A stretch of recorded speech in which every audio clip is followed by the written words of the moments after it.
Hi, everybody. I see some names I haven't seen in a while. Yeah, don't say like I said. I said that too much. In my last chat, I was mentioning that I watched a replay and I didn't start with the good stuff until like 3 minutes in because I was saying hi to people. So I'm going to try and get started fairly quick, and I'll say hi to people as I um, highlight comments. Hi, Billy. Your fan club was looking for you at the last member chat a few weeks ago. I guess you had something better to do on a Saturday. Hi, Steve. Hi, Scott. Hi, Hippie. Hi, Fangirl. Uh-oh, Wom Tepster's here. Hi, Outdoor Loser. Yeah, so I'm going to start fairly quickly. As you all know, I need you to to type comments for me to highlight for what stuff you guys want to talk about. Welcome back, Charmaine and Strictly. Hi, Jim. Hi, Lisa. Hi, MK Ultra Magic Kool-Aid. Hey, DNA King. Hi, Madison. All right, so I'm saying hi to too many people, but hi, everybody. Uh-oh. Hi, Tampa, Lisa Ann. Thank you. Is this a show? Is this a disaster, train wreck? All right, so I'm going to get to my PowerPoint.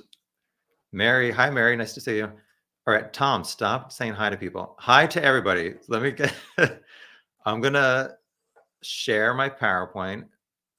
It wouldn't be a Tom chat without an Excel sheet or a PowerPoint.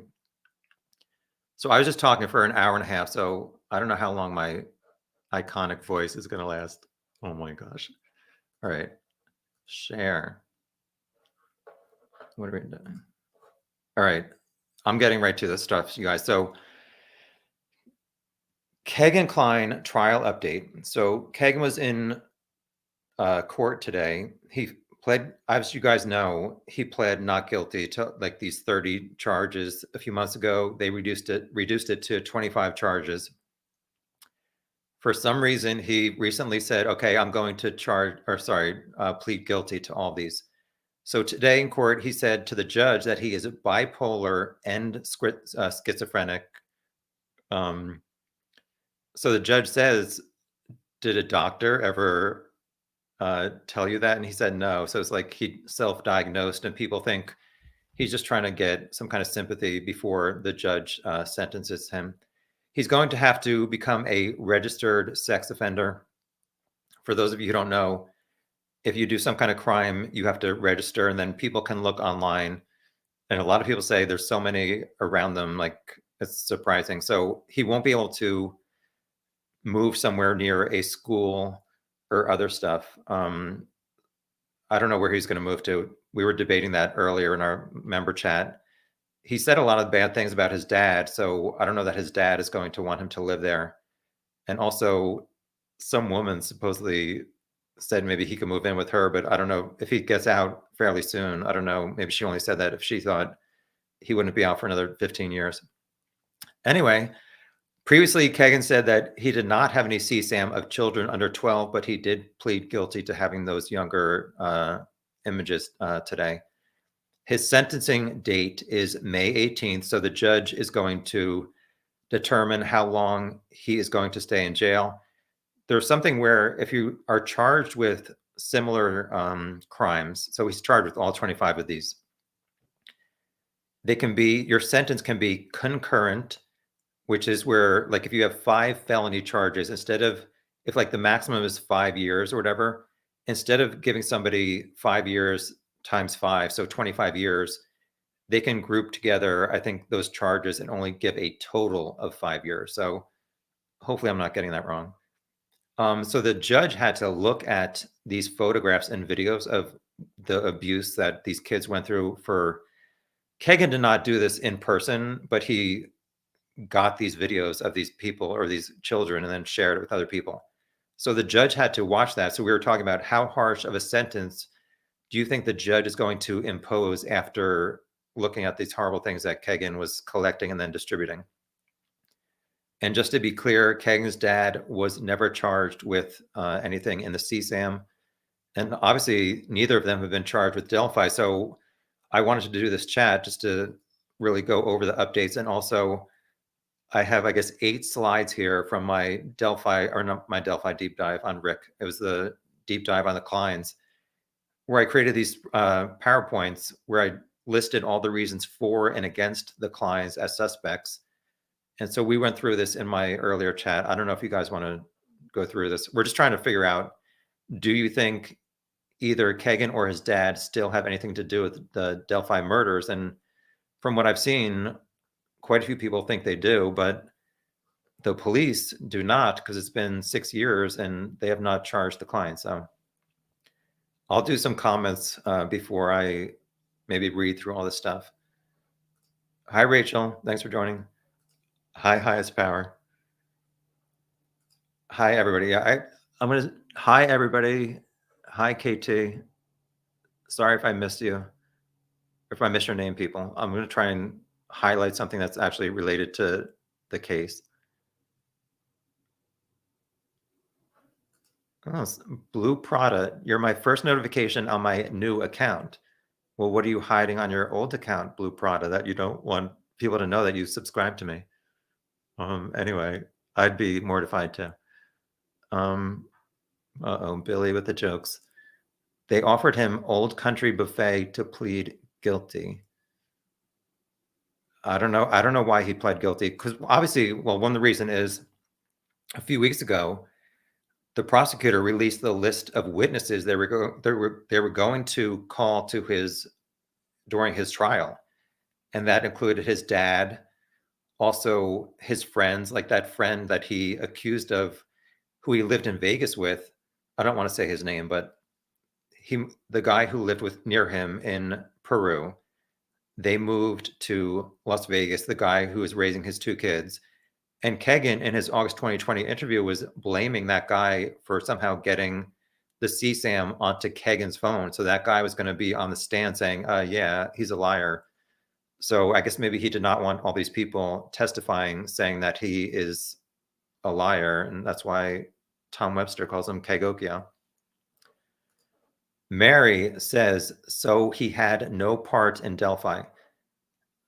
I don't know. I mean, in my opinion, police have had so long looking into the Kleins. Obviously, they screwed up finding this old interview with Rick that sat, I guess, somewhere unnoticed for 5.5 years. But Kegan's been in jail since August 2020. In his August 2020 interview, they were asking him all these questions about Delphi, including seeming to try to implicate his dad. And I mean, don't you think 2.5 years of looking at the Kleins, they would have found something to arrest them for Delphi, and they have not. So I just have not seen anything implicating. I mean, obviously, my list here is pretty long. Actually, somebody in the member chat said, you have more slides for reasons for them than you have against. And then you say in your final verdict that it's not either one of them, the Kleins on the bridge. Whether they have something else to do with it, I don't know, but I have not seen any evidence showing that they do. Let's see. Hi, Indy Pam. I'm pretty sure he'll get a lifetime ban from the internet as well. I don't know. Is that even possible? But yeah, people are wondering, well, like, how long is he going to last outside of prison before he goes back to doing this stuff? I mean, I don't know what he's going to do. He doesn't have a high school diploma, as far as I know, and he wasn't even working. DNA King is a lawyer, and he says, or she, I think it's a he, sorry. I don't mean to misgender you. Oh, well, King, yeah, sorry, it's a he. Every one of my clients self-diagnoses as bipolar and schizophrenic when they plead guilty. All right, that's a good insight. Thank you. Jim, hi, Jim. He pled guilty because he's going to squeal and ask for mercy. Yeah, I don't know. I mean, there was a point months ago where supposedly Kegan was negotiating some kind of deal, and then there was some other court filing where it said that those discussions, I guess, got canceled for whatever reason.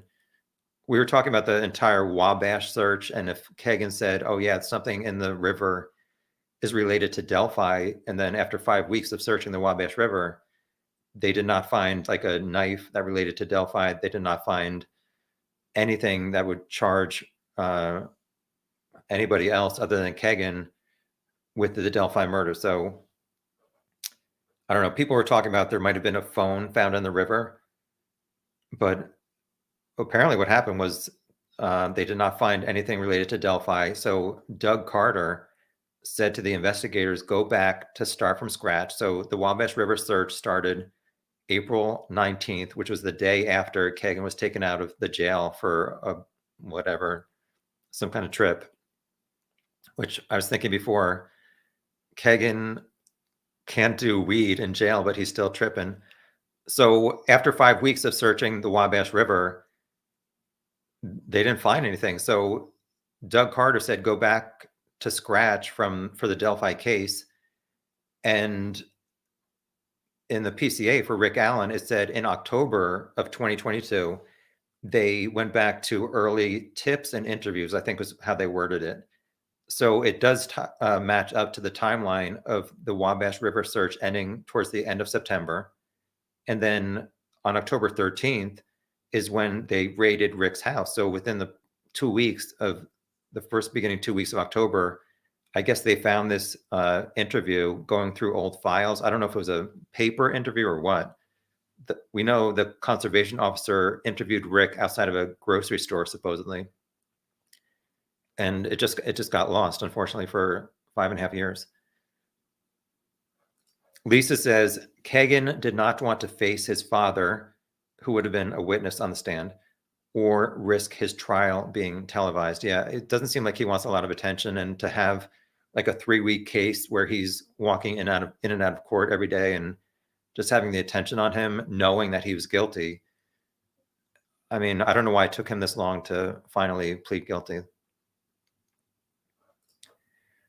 4 pit bulls and a toy hauler across America says, when you are a first-time offender, you plead guilty and ask for mercy from the courts. That is what is happening many times. It's better than a plea or a trial.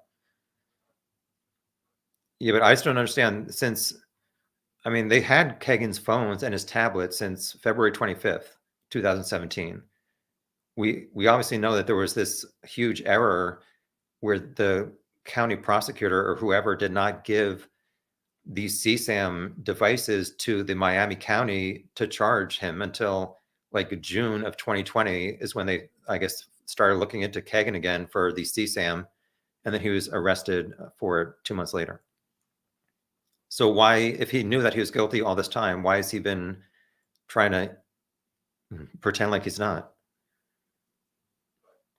Oh my gosh. Gangster Computer God. He pled guilty because a jury would have had to see what he was into and probably would be harsher than a judge. DNA King. It's still possible that Kegan got some kind of deal, that he has something to do with Delphi. So do you think that's going to come out after he's sentenced on May 18th? And how many years do you guys think the judge is going to give him total? Some people are concerned that he's served almost 3 years. And if he gets like the latest sentence, I think in Indiana, you only have to serve, I don't know if it's 30% or 60% of your total sentence. Hi, Spanky McNoodle. Ebbs and flows, Tom. Ebbs and flows.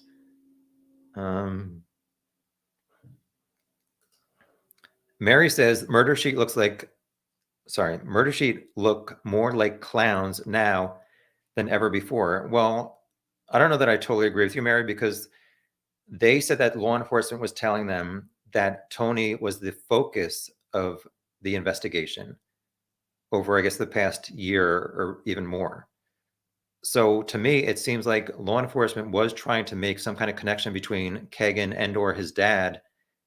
And obviously, I mean, they have not found it. So until they found that old interview with Rick, I really do believe that law enforcement in Indiana was trying to figure out some way if the Kleins were involved, and they just have never found it enough, at least enough to charge them. So I don't know that it makes Murder Sheet look like clowns. I don't know what your exact reason is, but I think you're saying that because they had so much coverage about Tony, but that's what they were being told. And they never said that Tony was the killer or anything. They just said that he was the focus of the investigation per their law enforcement sources. Hi, Chris. Oh, wait, I need to read these comments before I highlight them. No offense, but I heard that this change of plea thing has zero to do with Delphi. So why is the plea even in the news? Because Kegan has been, other than Rick, he's been the face of a potential like arrest in this case after so many years of nobody. In December 2021, they did that late night, like 10 p.m. video of that Indiana spokesperson saying, if you interacted with Anthony Schatz, please contact the Delphi tip line. So I can understand, like, people are still wondering. I've seen a lot of people, even over the last few days since Kegan said he's going to change his plea, they still think that Kegan and or his dad do have something to do with Delphi. Hi, Scott. Kegan even implicated his dad just to get out of county jail. He was so desperate for some wham-whams. Yep. Yeah, I've seen text messages where Kegan said a lot of horrible things about his dad. He even said that he took the red Jeep to Delphi on the day of the murder. So why is Kegan lying to people saying that his dad was at the crime scene? Was it only to get these people to keep sending him money and for him to chat and to buy food? I don't know. Hi, KT recovers. It's statistically very unlikely that Kegokio, for people who don't know, that's my nickname for Kegan since he lies like Pinocchio. Let me start from the beginning. It's statistically very unlikely Kegokio isn't somehow involved in supplying CSAM to the persons involved in the murder. Also, Kegokio isn't getting out anytime soon. Yeah, I would think that the judge would give him like maybe a total of 10 years. I don't know. Oh my gosh. Some of these I can't highlight. DNA King. He may have given information that led to the arrest of Richard Allen without being named. If Rick goes to trial, that's when we'll find out if Kegan gave info, not in this plea to the CSAM. So why would Kegan not even reference Rick in the prior 6 years? Like if Kegan knew Rick Allen and said, okay, the girls are going to be at the bridge, whatever, Monday afternoon at around 2:00. When he got arrested, or not arrested, but interviewed on February 25th, 2017, why would he not say, I had nothing to do with the murders, but I did tell this guy that they were going to be there? So why, for even up to this point, we've never seen that Kegan has definitely turned on Rick. And why is he telling people that his dad was involved, but not Rick? Hi, Brad. Jim says more deals are done out of court than in court.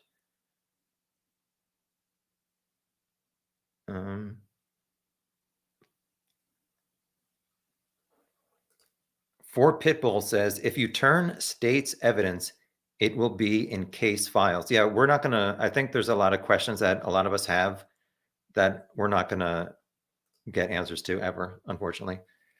Charmaine says, too many coincidences. It's too crazy. Here I go again down the rabbit hole. Jim was referencing legal manipulations you never see or hear. Ellie Joe wants to know if Kegan has lost any weight. Murder Sheet says she's lost hair, but I don't know about weight. Nobody was able to get a photo or video of him because police apparently snuck him in and out the back door. At least that I have not seen so far. Oh yeah, there was a sketch artist. I have not seen the sketch artist interpretation, which I referenced some other sketch artist in the past. I forget what it was about though. It may have been about Missy Bevers' case. I don't know. Charmaine says, I saw a sketch and it didn't look like he lost weight, I guess.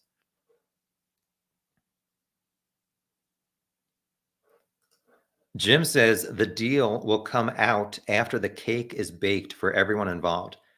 I don't know. I mean, there was a city council that we were talking about before. They recently have another meeting where prosecutor Nick McClelland is trying to get more money for existing employees who are working more hours due to the case, and also get one other, I guess, I don't know if it's a special prosecutor to handle like the other cases, like the drug and like whatever cases that Nick would normally handle, where Nick is now focusing on Delphi. They did mention that there's 1,000,000 pages of evidence in Delphi. So I don't know that we're going to see a case for, or sorry, a trial for Rick for maybe a few years. When do I stop these live chats? Come on, Rick. Put me out of my misery. Oh my gosh. Run the world. Jim, she wants you to look up Squeal Like a Pig, the movie Deliverance. I hope Kegan squeals. But why has he not squealed yet, though? I just don't understand why he would wait so long if it's against somebody who's not even his family member. So Rick, I don't know. 4 pit bulls. Kegan is not trying to get wrapped up in Delphi. You people are nuts. Gangster computer god, I think the judge would be an idiot not to give him a harsh sentence due to the publicity around him and Delphi. I know, it's like people have seen like how horrible these things he's done to these girls, like all this CSAM. Are you really going to be the judge who says, "Oh yeah, he served 3 years. That's fine for me"? So I don't know. I'm expecting maybe 10 years total. I don't know. I'm sure I'll be wrong. Hi, Anna. I think the murder sheet had a connection with law enforcement. They said they had at least 2. Carter said a few kind words about them. I don't know that he was working with them, though. Hi, Jessica. Delphi related, in my opinion. Hi, Lynn. Nice to see you. Scott, I see you. I haven't gotten down to you gave a super chat, but thank you very much. I really appreciate it. I don't know what you're lolling about, but if he had something to do with Delphi, he would not be pleading out because the state would hold his feet to the fire to tell the truth. I'm exhausted from Kegan and the murder sheet facade. Yeah, I mean, I agree. It's like, why would he say, okay, give me guilty charges to all this 25 CSAM counts if when he could maybe bargain something else with Delphi? Hi, CR. Thank you for joining. Hi, Jenny. Nice to see you. Miss Nem, too. Did Kelsey set that up? I don't know what you're talking about.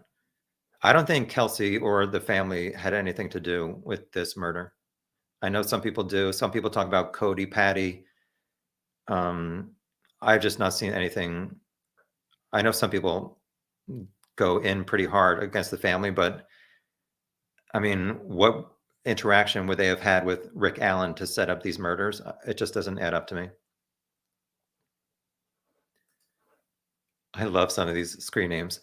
I do remember this one, Cookie Whoopie Pie. Somebody said I pronounced it wrong last time, I think. Cookie Whoopie Pie says Kegan is part of a massive CSAM case. Of course, it's still in the news regardless. Well, you're talking about police interviewing him said that he opened up like the biggest CSAM or one of the biggest CSAM investigations in Indiana history. But nobody's really been able to find online anybody else who's been arrested. That was definitely a result of Kegan's Dropbox or whatever Kegan was doing online. Lisa says, they also said something about no promise of him providing future information or deal. Yeah, that was in one of the recent court filings.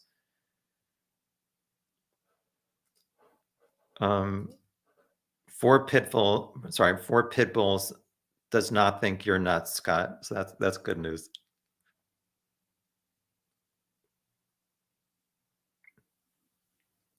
Oh my gosh. So yeah, I guess so. Kagan is going to move from a jail to a prison.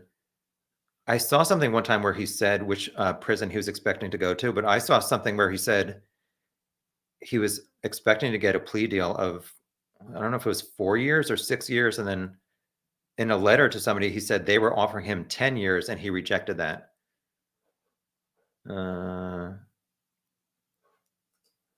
Ellie doesn't watch Murder Sheet. Well, they're a podcast, so you can't watch them. You can only listen to them. Hi, Plea the Fifth. Nice to see you. I'm definitely thinking they had something to do with it. Just my opinion. Yeah, I just can't get past the fact that police have known about them and they raided Tony's house again in November 2021, a few weeks before Kegan was arrested. I'm sorry, wait. A few weeks before it was announced about Kegan was Anthony Schatz. They apparently also took Tony's dog and took hair from the dog. So if you remember, Ron Logan's PCA mentioned some, like, I forget the exact wording, but it was unknown hairs and fibers was found at the crime scene. So people have wondered if those unknown hairs are animal hairs, which, I mean, if police took Tony's dog's hairs and it did not match up to the crime scene, that's something, obviously, if it matched up, they would have arrested Tony or Kegan. And we were talking about Rick Allen apparently had a cat that was maybe buried in their backyard. So in October of last year, it's unknown if police dug up their dead cat, or the Allen's dead cat, to see if the hairs of the cat matched any animal hairs found at the crime scene. So it'll be interesting to see what other evidence they have against Rick, which I'll get to that a little bit later. It's already been a half hour. I'm only 10 minutes behind on comments.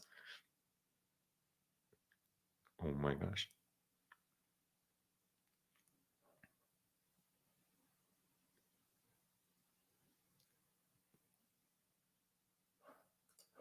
Hi, Cranky Babushka. I missed you. Kegokio does not know what is truth and what is a lie. Yeah, I mean, why would he say I'm bipolar and schizophrenic, but I'm also a pathological liar? Hi, Jane. Nice to see you.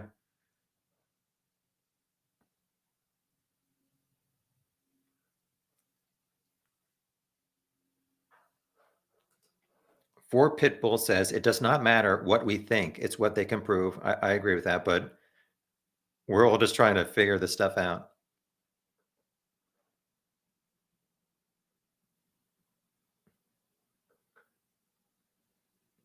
Oh my gosh. Scott, I don't like to highlight comments, so I won't say that, but I will. I don't want to ignore your nice comments, so thank you. Hi, Growing with Anastasia. A lot of names that I haven't seen in a while. That's because I haven't done a chat in a while. Let's see. Anna, it does not sound like law enforcement has linked Rick to Anthony Schatz. I think if there was a connection, he'd have been arrested a lot sooner. I agree with that. Because if Kegan was logging in and out of two different devices on the morning of the murders at 8 a.m., this was referenced in his 2020 interview.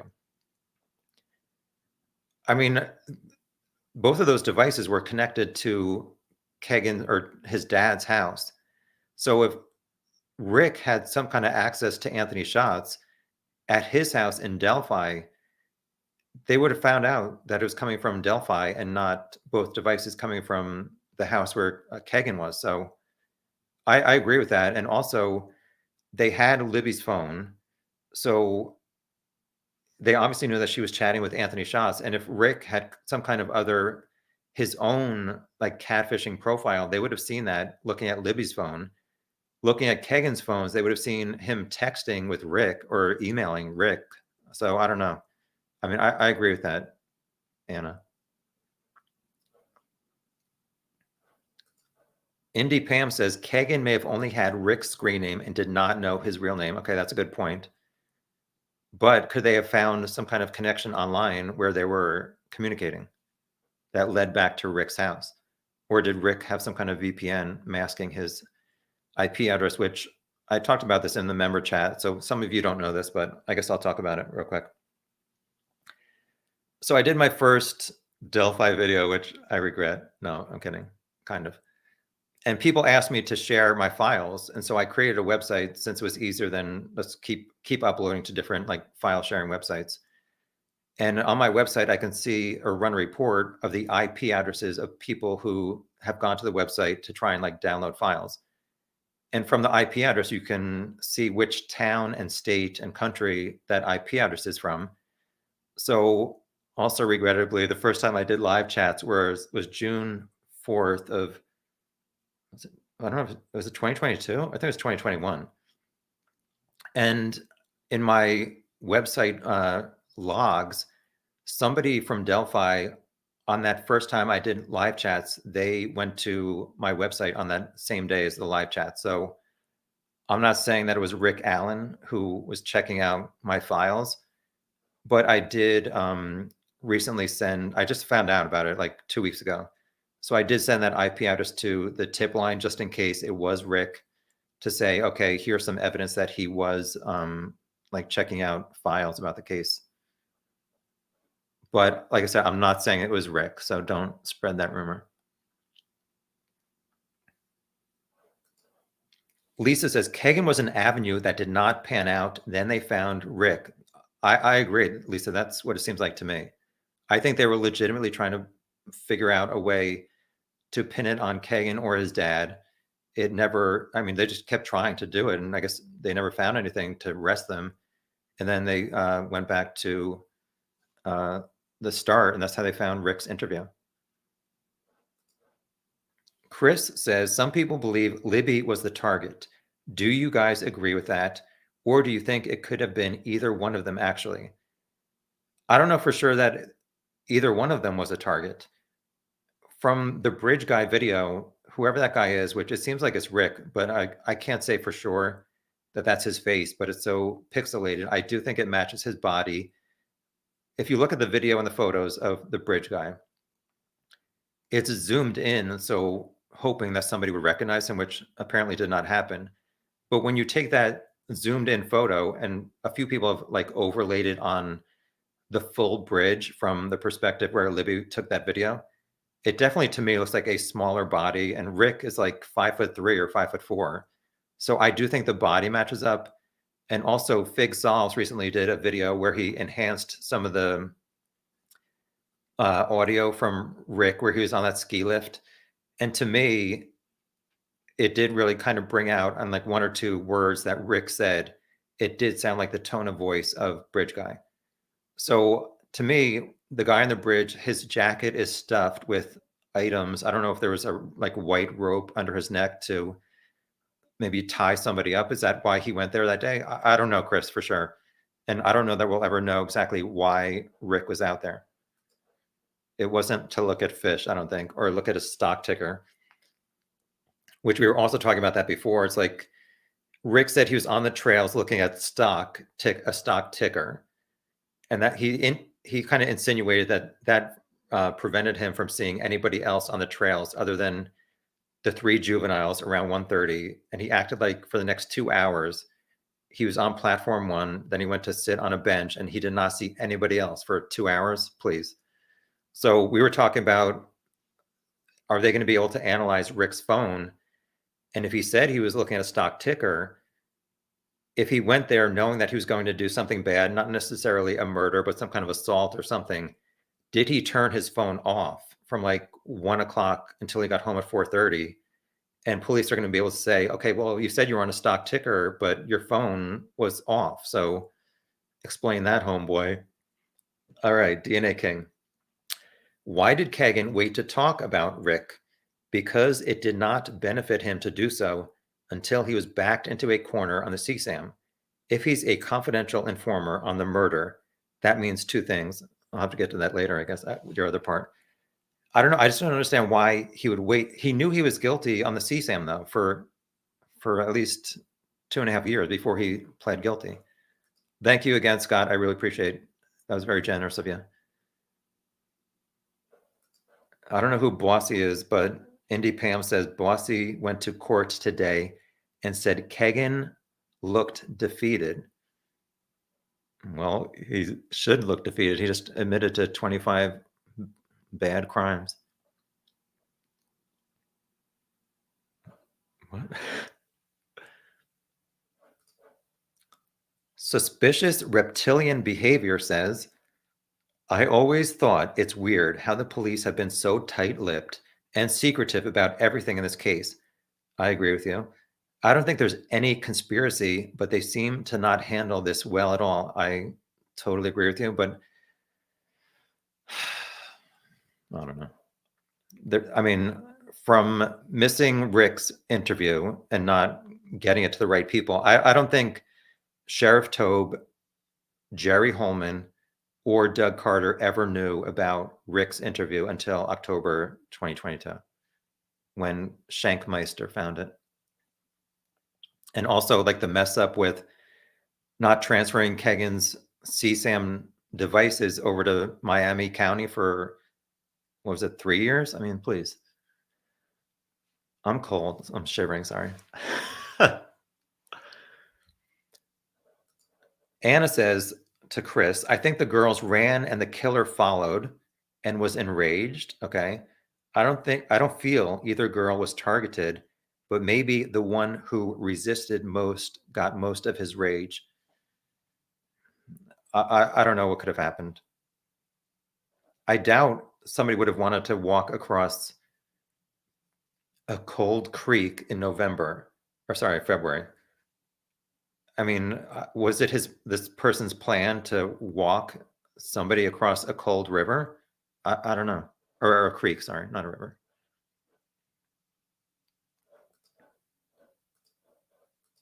Hold on. Why is this not? 4 pit bulls. We can't convict Allen either till they show us the evidence. That's not how America works. Well, do you not think, I mean, I'm not promoting my videos, but did you watch my Delphi deep dive about Rick Allen where I showed my spreadsheet where it does not add up to me that Rick did not see Abby and Libby. He said he did not see them. So to me, Rick is lying about a few things about that happened that day. So to me, it's some kind of guilt related to the murders in some way. And also, I guess you don't believe anything about the bullet matching his gun that was found at the crime scene. So to me, I have seen some evidence that definitely makes me think that Rick is somehow involved here.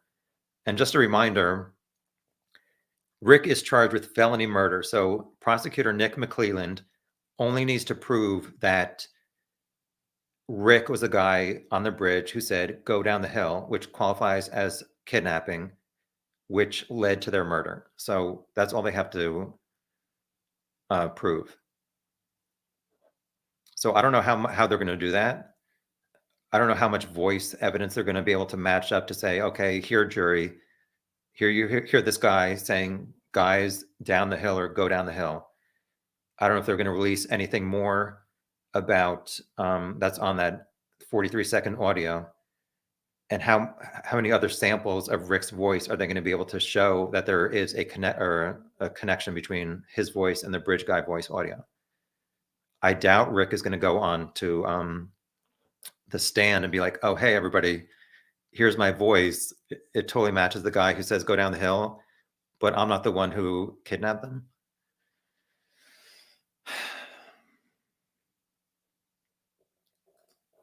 Hi, Rob. I think the real Anthony shots had something to do with the murders. I think you're kidding. Thank you, Ellie Jo. Hi, Lady Monet. Perhaps there's a third-party connection between Anthony Shaw's account and Rick Allen, but Kegan did not lure the girls there. So I agree, but it's the part about luring the girls. I've seen various interviews and stuff where Libby and Abby, I guess, were saying to their friends, I mean, they had off Friday, Saturday, Sunday, Monday. So apparently they were saying, okay, we want to meet other kids, I guess, at the trails on some point over that weekend. And Monday was their last day off because of the snow holiday or whatever. So I don't know that they had to be lured there because, I mean, obviously you might be insinuating that if Libby was talking to Anthony Schatz and she had a huge crush on him and he's saying, oh, come meet me at the bridge, but it's really some horrible conspiracy. I mean, I get that that could be something that happened, but I mean, police have not been able to find that out yet. So they did have the chats between Anthony Shots and Libby on Libby's phone, at least through Instagram. So they did not really find anything other than Kegan did say, as Anthony Shots, I guess the night they were missing, the 13th, he chatted with, I don't know if it was Ski Mask Girl who had that incident a week later, but one of Libby's friends who was also chatting with Anthony Shots, I guess she said, "Did you hear what happened to Libby?" And he's like, "Oh my God, what happened?" And he apparently said something like, "I was supposed to meet her, but she never showed up." It was never specified like which day and location he was referencing. And it's, we don't even know if it was true that he was supposed to meet them and he went to meet, if he went to meet them and they did not show up, or at least Libby did not show up. But Prosecutor Nick did say like 5 months ago at the press conference for Rick on, I guess, October 31st, he said there might be other actors. And I think that was when he did not want to release the PCA because he thought it would have some information that would spook a third party. But if the third party knew who Rick Allen was and he saw Rick Allen arrested, like they would have gotten spooked by that, not by something that was in the PCA. Anna says, police can't help but consider a bigger conspiracy because so many people have been implicated. Ron Logan, Kegan, Rick. The retired FBI still insists Rick is the best suspect. You're talking about Jennifer Coffindaffer. Oh, did I say Rick is the best suspect? I mean, Ron Logan is what this FBI Jennifer Coffindaffer person says. And to me, that's not Ron Logan on the bridge. That's not him talking. And it's not his body. And also Fig Solves, Figsolves. I passed my spelling bee for today. He, about a month ago, he posted the video of Ron Logan at the transfer station, which is basically like the town like recycling place. And Ron is wearing those, I try not to curse, but he's wearing those big ass boots that go up to his knees, his thigh high boots that he wears to the club. No, I'm kidding. So obviously we see Bridge Guy, he's not wearing those huge boots that Ron was wearing. And if Ron knew he was going to try and trap some girls to go across the creek, do you think he's going to wear his knee-high boots or like boots that go up to his ankle? And he was at the transfer station at noon. Like, you really think he went home and is like, okay, in 2 hours, I'm going to go abduct and kill these girls? He lived at that house for 53 years and he never did anything like this before. I don't know. To me, it does not add up for Ron, at least being the Bridge Guy. I mean, they searched his entire house a month later and they didn't find anything. Hi, Big Fish, Small Pine. Nice to see you. Hi, Nikki. Charmaine says, I hope whatever his sentence is, he's made to serve consecutive and not concurrent. Yeah. So we have to wait until May 18th to find out what his sentence is going to be. Chris, is it true that there was actually more in the audio than Guys Down the Hill? So it's a 43-second video.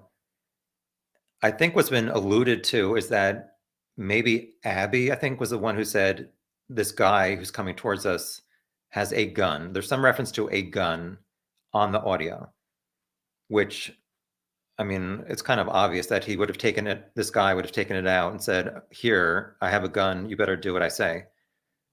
People think that the audio has not been released because there's nothing else, I guess maybe with Bridge Guy talking, or maybe it's talking over the girls, and the girls are obviously going to be upset. And the law enforcement did not want to release these 2 8th-grade girls like about to be murdered and to hear them being so scared. So I don't know at some point if at the trial, if we will hear this full 43 seconds.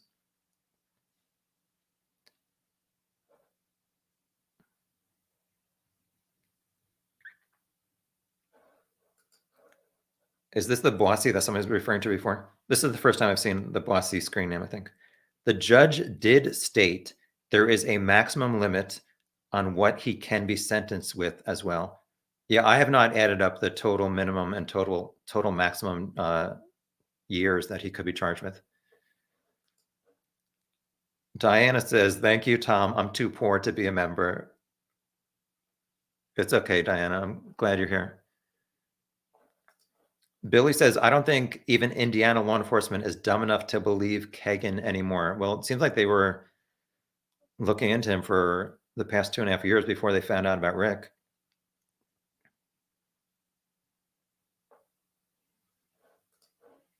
Anna says, "I think there's a lot we don't know about Anthony's shots. That could be a lot bigger than we ever imagined with lots of people involved."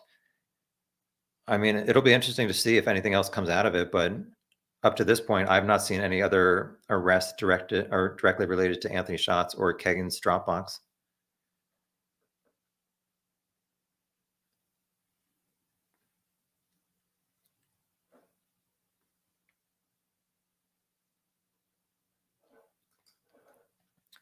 Cassandra says, "I think Kegan has just enjoyed wasting everyone's time knowing he wasn't bridge guy. I just can't get over him saying to police, maybe on like August, whatever, mid-August of this past year. It was this past year, right?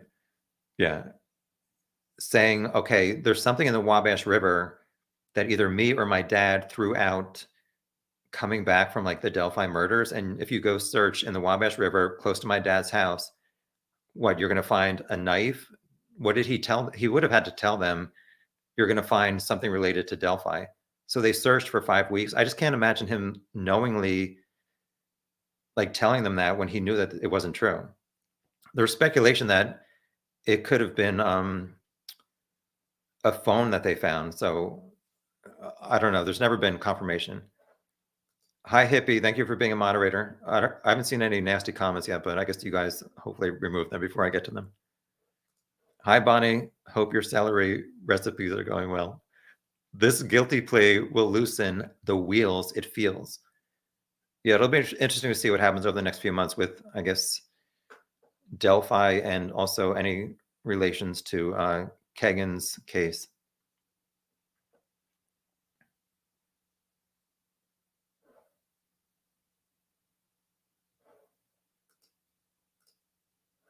Billy, did Kegan's plea mention jet skis? I did not see that. And the jet ski was not on the witness list either. Some of you don't know what that is, but you're better off not knowing. What? Charmaine says, "I just saw a picture of Kegan someone snapped today inside court. Lucky they did not get caught because you're not supposed to take pictures in jail." I've not seen that yet.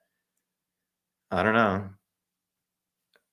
I would imagine that the judge would maybe try to figure out where that person was sitting based on the picture, and maybe they'll be charged. I don't know.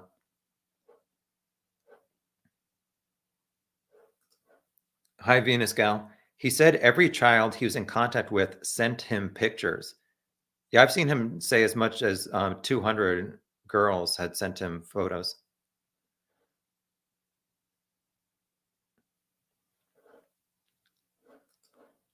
DNA King, does anybody know if the prosecution made a sentence recommendation to the court during the plea hearing today? I don't know. I think the only thing I saw was where the defense is going to have to create some kind of document that's like a guideline, I guess, for the judge to decide on the sentence. All right, I'm only going to say this for your final word. Anthony Schatz talking to Liberty is not a coinky dink. I don't know, but so why, Jim, if so, why has Kegan not been arrested related to Delphi? Anna says, over a year ago, Kegan and his attorneys rejected an offer to plead. Attorney said the state was being unreasonable. Was that the 10-year one that Kegan said he rejected? Hi, Sylvia. Nice to see you. CR says, Don the John pleads the fifth nearly 900 times. What?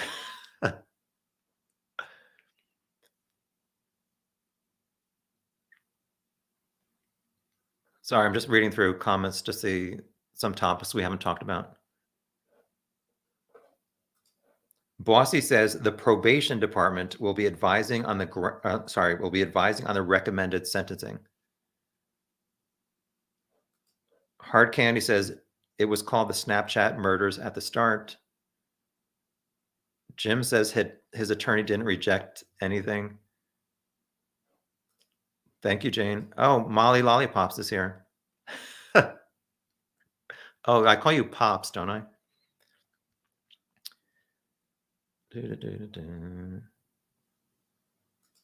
Only 77 likes, but 173 watching. Not everybody has an account, and not everybody likes what I'm doing. That's okay. KT recovers. Think about this. What would be the benefit of Kegokio changing his plea? A lowered sentence and an agreement to admit he provided CSAM to those involved in the murder.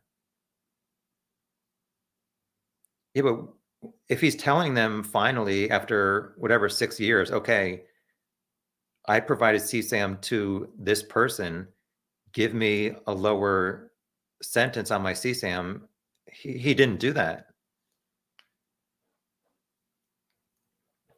I don't know.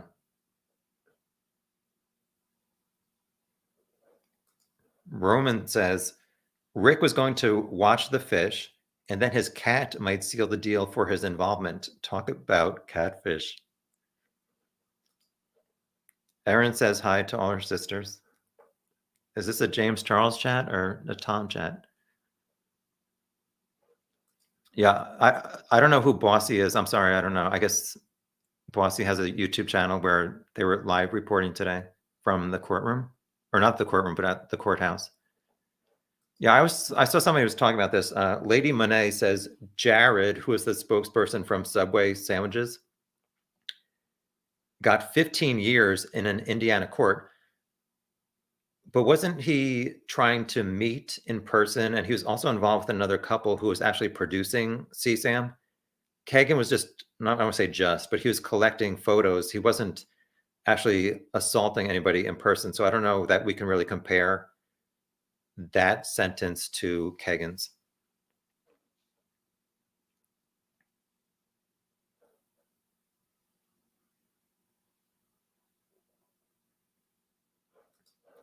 Scott says, remember you heard it here.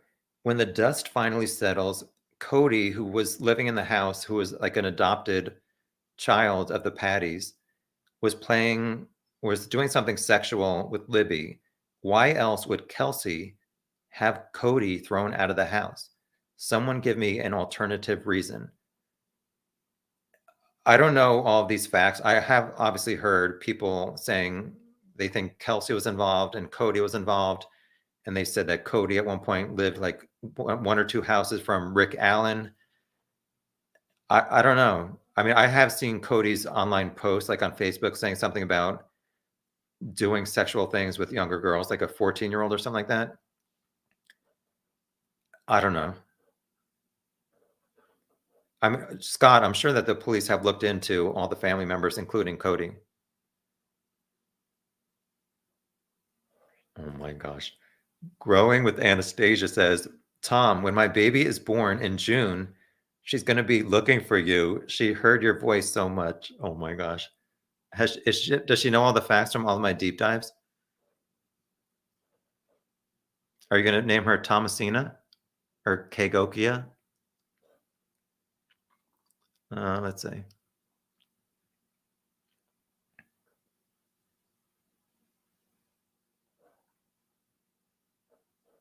Sorry, I'm just looking for some comments. Oh my gosh. All right, I'll do the quick thing real quick. CR says, any new facets into Missy Bevers, which is the other case I did a 5-hour deep dive video on. I hate to see the investigation trickle away. I mean, what's her name? True Crime Broads are two women in Texas, which is where the murder happened.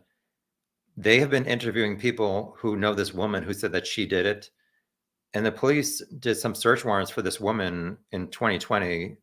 It's almost 7 years. And on April 18th is the 7-year anniversary of Missy Bevers' unsolved murder.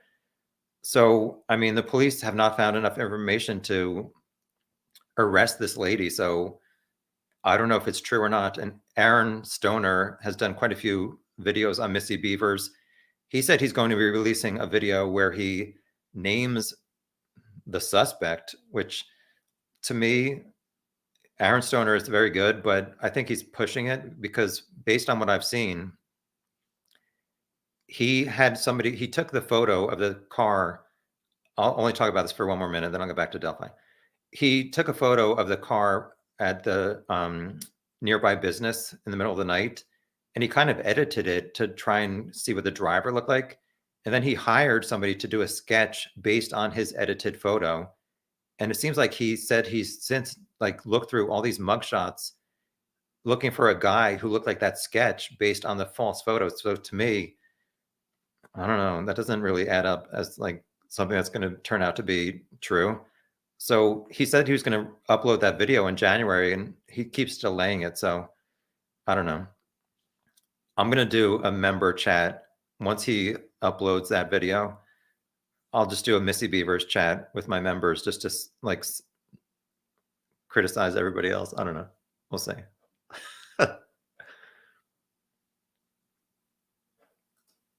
All right. I said cookie whoopie pie, correct. So many ghouls in Delphi. Yeah, there's a lot of like people in the area there's a lot of CSAM arrests. It's kind of crazy. All right. Thanks, Charmaine. I'll look for that picture later. I can't access it right now.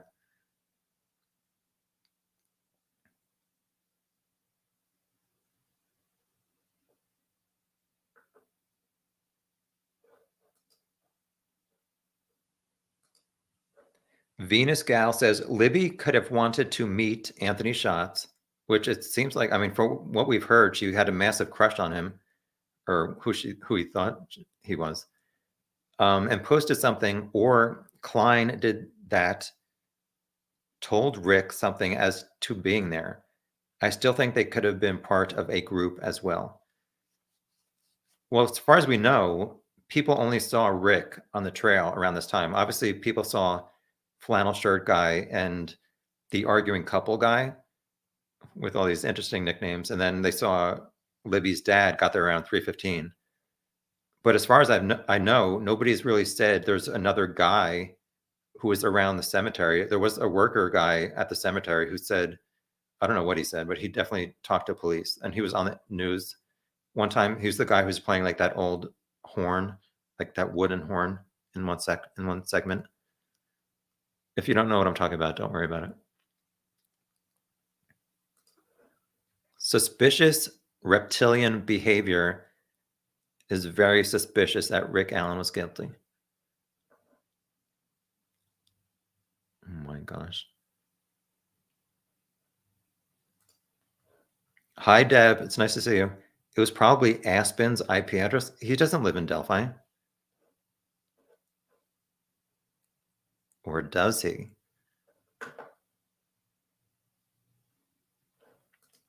Hard Candy says Snapchat has a feature where you can see people's exact location if they have it turned on.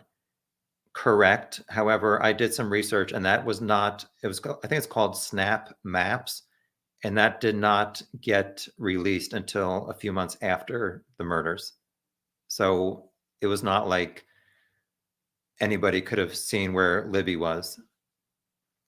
And also Rick got there at 1:30 and then the girls got there, was it 1:47? So they would have been at home when Rick got there. So if that had been possible, he would not have known that they were at the trails at that time when he got there.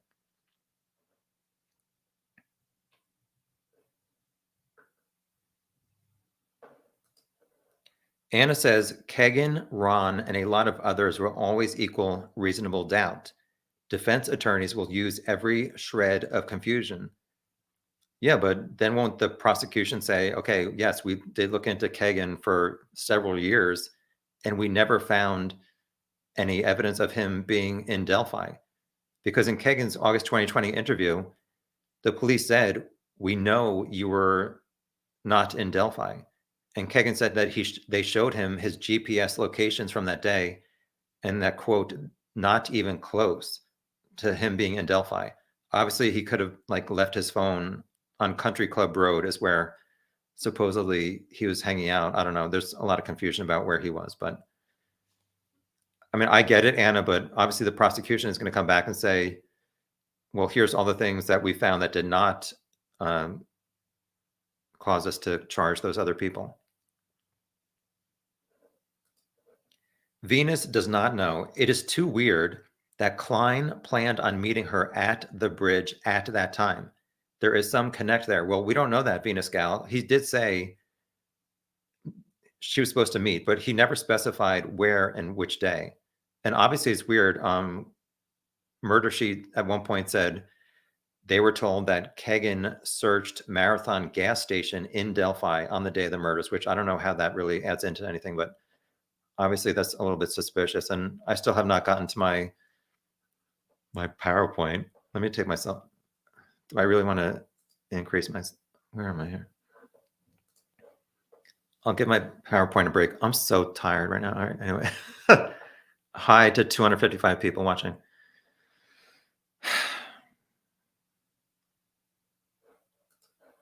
Suspicious reptilian behavior. Bridge guy looks exactly like Rick, in my opinion. When I first saw his photo, I thought, that is him. I don't know. I mean, the pixelation on his face is too blurry to really, for me, I cannot say, yes, that's Rick's face in the Bridge guy video, but I do think his body matches up. And like I said, his voice, I think, could be a match. Hip E says he is a short dude. We've seen various things where there was, I guess, some kind of court filing or document where it said Rick is 5'4". Then we see this, he had various mugshots taken, and there was this one where it has the 5, and then there's 4 like dashes, which people suspected, including me, that was 2 inches per dash, and he was in between the 3rd and 4th. So I thought maybe he was 5'7", and then somebody recently, I think his name is Steve on YouTube, he did a few videos where he was trying to figure out the height of Rick Allen. He went to the courthouse because I had asked I posted a community message like 2 weeks ago saying, do any of my subscribers live near Delphi and you want to put on or channel your inner sleuther Vandross and take a tape measure to the courthouse? Here are some pictures of Rick walking into the courthouse. Can you measure with your tape measure and take a video showing like this one part of the wall where the top of Rick's head was at? And so this guy on YouTube did it. And it seems like Rick is 5'3" or 5'4", not 5'7". So that's that information for you guys. So yeah, I mean, the guy on the bridge, I do think it could be somebody short and not like 6 foot like Ron Logan.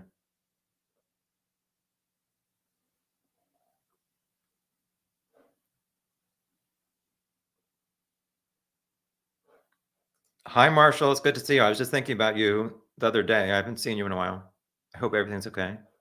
I thought you were over me.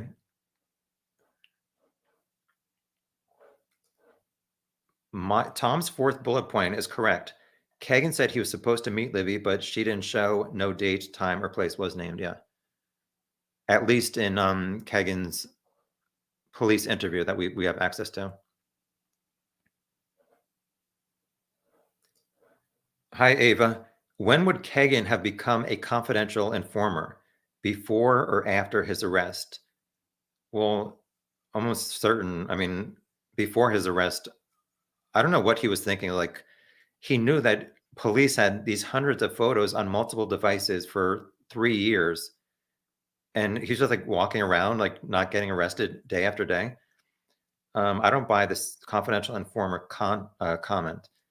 Yeah, I mean, I think maybe people are assuming that the Wabash River, where he said maybe that police could find something in the river related to Delphi to get him a like less sentence for CSAM, but hopefully we'll find out some information about that after his sentencing. Maybe some law enforcement people will start talking.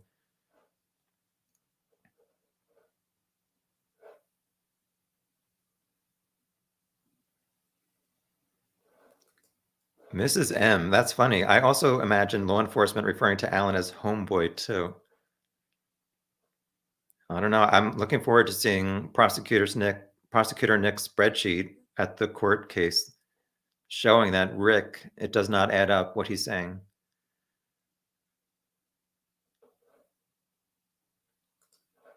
Billy Wolf, Shankmeister for the win. Yeah, Kathy Shank is the woman who works at the Carroll County Sheriff's Department, and she apparently, well, there's no confirmation, but she was on stage on October 31st at the press conference, and Doug Carter said like her dedication to detail.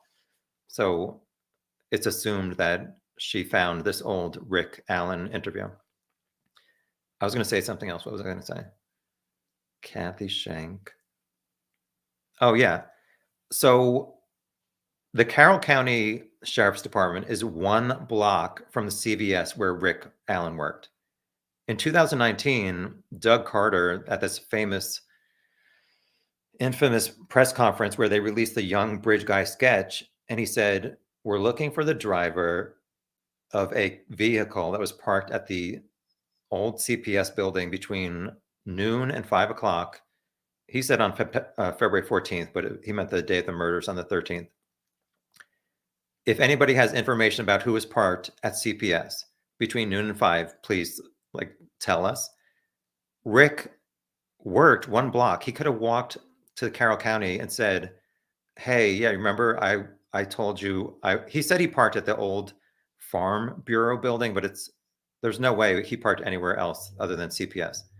So why did Rick not go over to Carroll County Sheriff and say, "Yeah, I was the one who's parked at CPS. You guys are looking for who's there."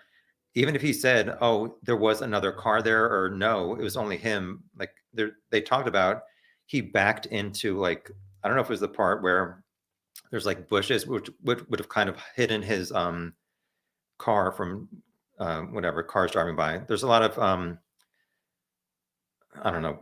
People are thinking that there's some kind of conspiracy because people describe the car CPS as what do they describe it as? Like an SUV, a purple PT Cruiser, but it was Rick's Ford Fiesta. So I don't know what I'm talking about. Sorry, I lost my train of thought. What was I talking about? I hate being live on chat. Anyway, hi Miranda, nice to see you.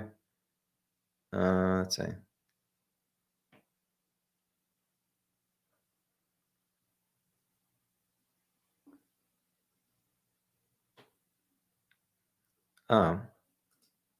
Hi, wife Lilith. So this is the woman. Yeah, so give us some scoop.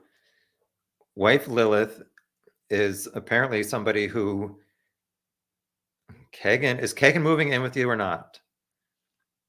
I saw something where he said when he gets out, he's going to move in with you. And is that true or not? So write a comment saying, yes, he's moving in. No, he's not.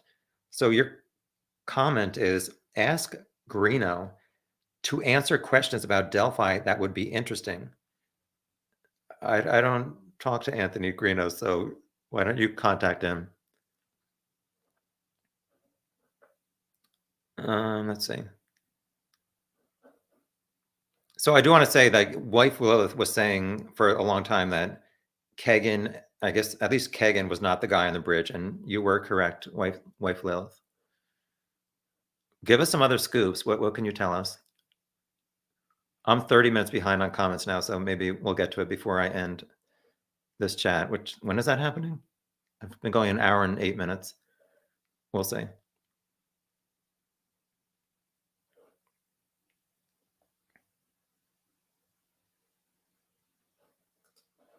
Run the World. Do you think it's a coincidence that Rick's daughter closely resembles Libby? I would say no. I mean, people have talked about, there was a photo on Rick's wife's Facebook of their daughter at the beginning part of Monon High Bridge.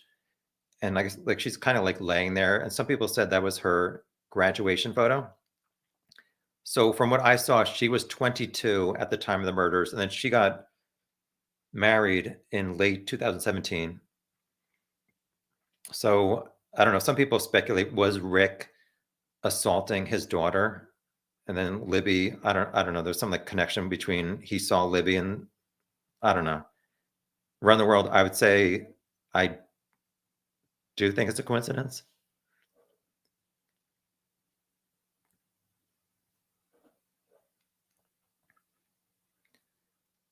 All right, I try not to highlight curse words. So DNA King said, I don't like being crude, but that bullet doesn't mean anything instead of another word.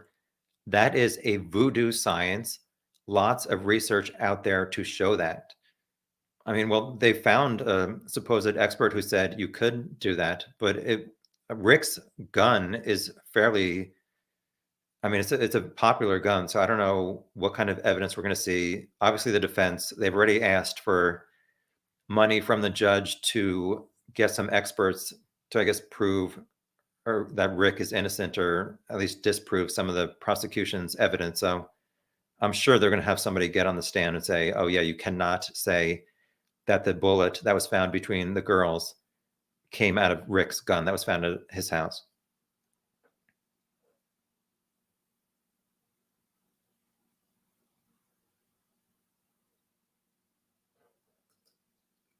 Hi, Mr. Ferguson. Where's Cleveland Steamer on that note? Oh my gosh, these screen names I can't. Kathy says, didn't Libby also say gun in the video that has not been released? I think based on the PCA, it may have been Abby who said it. One of them definitely mentioned a gun in that 43-second video. 4 pit bulls. Okay, where's the rest of the people involved? Where are the other arrests? I totally agree with you. It's been 5 months since Rick was arrested and 5 months since prosecutor Nick said there might be other actors involved. Oh my gosh. I get so upset that people outside of the US are staying up late to watch these live chats. Go to sleep.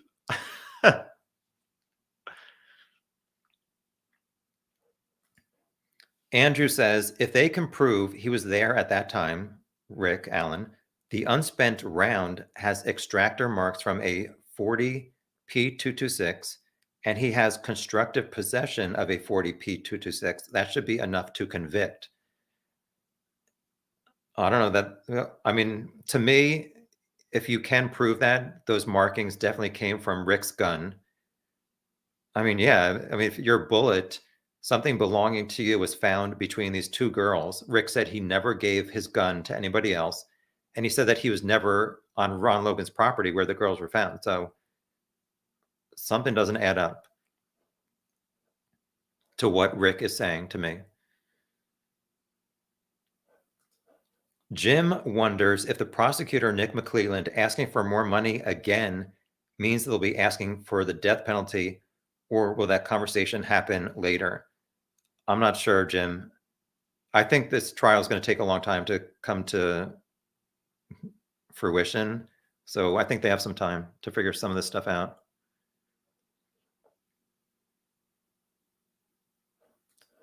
Good question, Marshall. Who do you think Ski Mask Guy is at this point? I don't know. Some people don't even know if Ski Mask Incident happened for real. So Ski Mask Incident was brought up in Kegan's August 2020 interview. I guess some girl that he was talking to gave Anthony Schatz her home address on a Monday, which is exactly 7 days after the murders. So on a Monday afternoon, it said that this girl got off her bus and she saw a guy in a ski mask looking into her bedroom window, which, I mean, unless he was played for the Harlem Globetrotters, I mean, I guess it was on the first floor. That was a stupid joke. I'll delete that from later. So to me, from what I saw, February 20th was President's Day. And I think the kids should have had off of school for that holiday, but there's been some kind of speculation that they did not have off for President's Day. So I don't know. I mean, like the police said, based off, that's how they found Kegan, because this girl said, I saw this guy in a ski mask. She called the police. And then the police report, she said, which the police report has not been released. And people say it's because she was a juvenile. So she said, I was chatting with a guy, Anthony Schatz, online, and I gave him my address. And then I saw this guy in a ski mask. So I guess the police then asked Instagram and maybe Snapchat, whose IP address is this Anthony Schatz? And it led to the Klein's house. So Marshall, I don't know. I mean, I've debated like if the killer, at one point I was wondering if Kegan or his dad was involved in the Delphi murders, why would they also a week later risk going to this other girl who Anthony Schatz was talking to, who they were talking to, and say, or like, was they trying to like silence her to try and get a phone to kill her? I don't know. It just didn't really make sense to me that somebody would do that. So does this have nothing to do with Anthony Schatz and the Delphi murders? I don't know, Marshall, and I don't know that we'll ever get some of these answers. Sorry, that was my honest answer. This is an interesting point Anna makes. Sometimes I wonder if Rick was fairly drunk that day and if he threatened the girls because he was angry or weird or whatever, and they got away from him and ran into a killer. Just some thoughts. I don't know about that second part, Anna. Rick's wife apparently called the police at one point, maybe a few years prior, and said that Rick was drunk. And I don't know if it was really a domestic violence call to the police, but there was definitely some kind of incident where she called the police because Rick was drunk. So I don't know if he had an alcohol problem or what. Was he drinking or on drugs the day he was at the trails? I don't know. Maybe we'll find out more at the trial.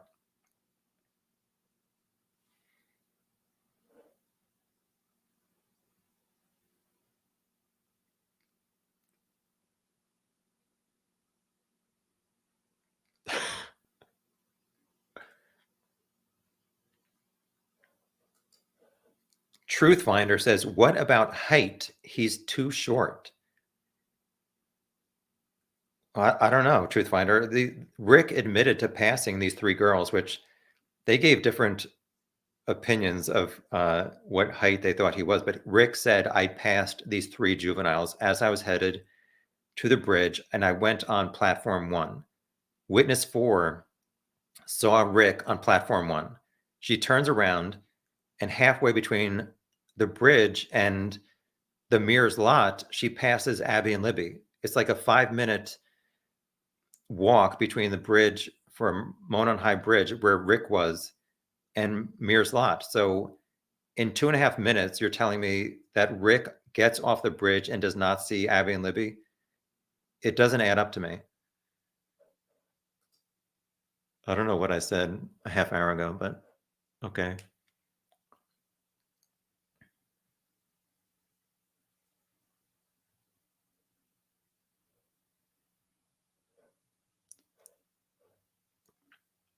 All right, I'll try and get caught up on some of these comments. Ellie Joe is very concerned how Rick is doing inside. I'm kidding. She's not concerned, but she's wondering. He definitely has lost weight. I mean, if you look at his first mugshot, his face was a lot fuller than this last one where he was rocking the yellow outfit.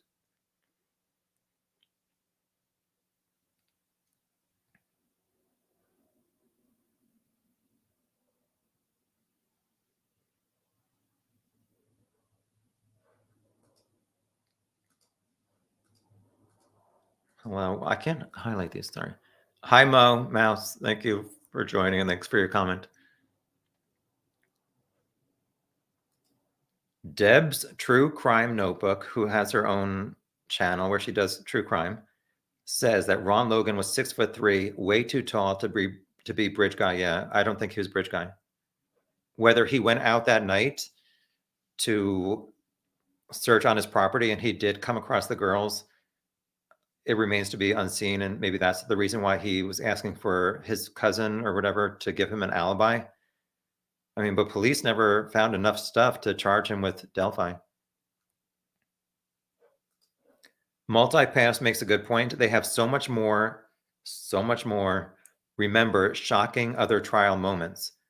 Yeah, I did not really follow the Alec Murdaugh trial or whatever, even before he was arrested. but I did watch some of the witnesses, and they had an amazing amount of data about his car. I'm talking about Alex's car, how fast it was driving, where he went, about their cell phones, how many steps people were taking. So I'm hoping that Rick's phone, if he still was using the same phone like 5.5 years later, will provide some kind of evidence that will prove his guilt. He had a Ford Fiesta, and I was just looking yesterday online to see how technologically advanced they were. I know Alec Murdaugh had, I think he had OnStar, which is why his data was so detailed with his car. So I don't know if Rick's Ford Fiesta was really tracking a lot of stuff. I did see that they had, his car was fairly new. His did I say Fiesta? His Ford Focus. I need a Fiesta and a Siesta.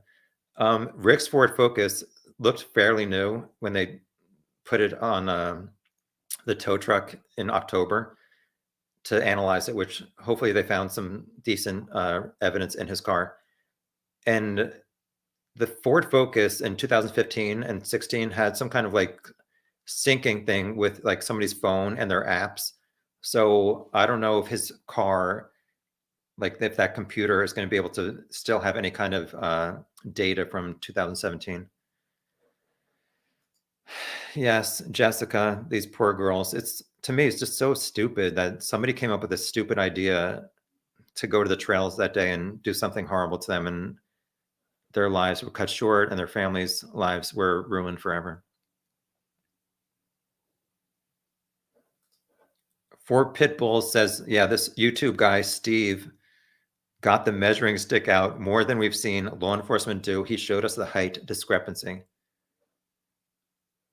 Oh, this is Jamuki Dookie. I'm busy doing a live chat. Everybody knows I love doing live chats. I don't know if this is true. Run the world. Tom, you heard her say gun before any other YouTuber. You always do us proud. I don't think so. I think you got that wrong. I tried to analyze. No, yeah, I said something else actually. When I tried to analyze the audio, like the static. So they first in 2017, they released whatever, Go Down the Hill. And then in 2019, they added Guys. And then between Guys and Down the Hill, there was some kind of static. So from what I heard, I could kind of hear a girl. I thought it was Abby screaming or saying like scared Libby. So I never really heard the word gun. Sorry to, I know you're going to unsubscribe now. Oh, we're still on the audio part. Yeah, I'm 40 minutes behind. Yeah, a lot of people are concerned about the amount of evidence. Hopefully, since they took all that stuff out of Rick's house, they may have, I don't know if they have the jacket that he was wearing, but I guess we'll find out. The car evidence, his phone evidence. I want to see what he was searching and what websites they were searching at his house from before 2017 until now. Hopefully law enforcement is working on all that stuff now and already has in the past 5 months.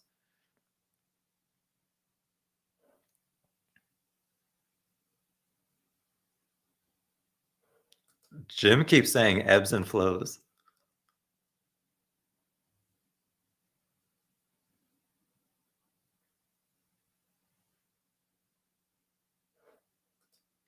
Venus Gal, is anyone checking federal arrests? Often no names at first with CSAM rings, etc. Department of Justice site. I'm not checking. Charmaine wants to know, why did it take so long to charge Kegokyo? First raid where they took phones was February 25th, 2017. Why do we think it took so long? My stomach is growling if you hear some weird noise. Why? Oh, so, all right, I'm going to, whatever. I hate being live. No, I ate my dinner like 2 hours earlier because in a previous live chat, in one live chat, I had to burp like 3 times and I tried to hide it all 3 times and it was so obvious. Anyway, Charmaine, now back to your question. Why did it take so long to charge him with CSAM? Why do we think it took so long trying to connect to Delphi?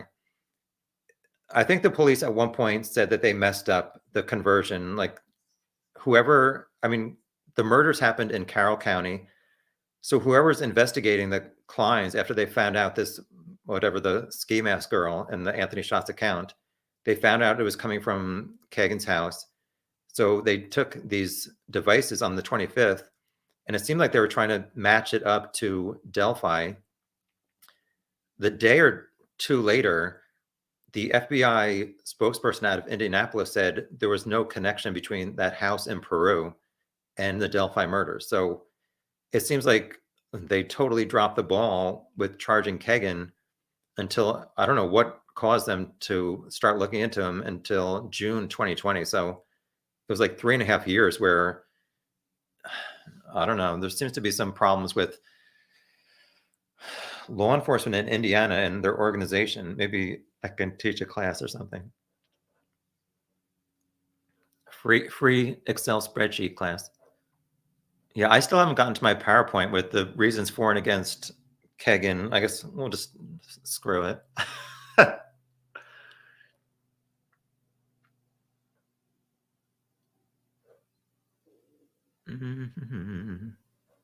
Marshall, you know what the jet ski story is. So for people who don't know the jet ski, I'll say it real quick. I said that we've all seen like crazy like theories in this case. And somebody once said that they thought the killer may have escaped Deer Creek on a jet ski. And the first thing that popped into my mind was like a pickup truck would have to have a trailer behind it and then back into the creek.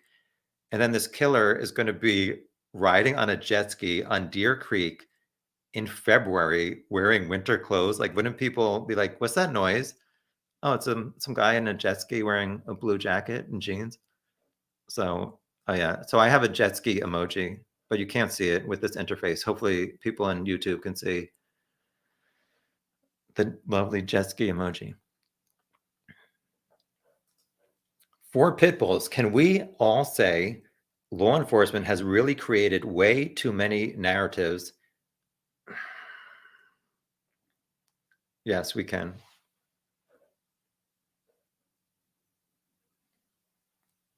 Marshall, you know about the jet ski. I've talked about it so many times.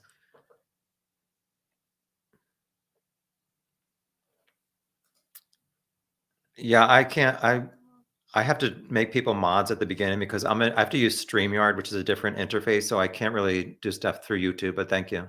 Hopefully, people are being polite to each other. Yes, people, please be polite to other chatters.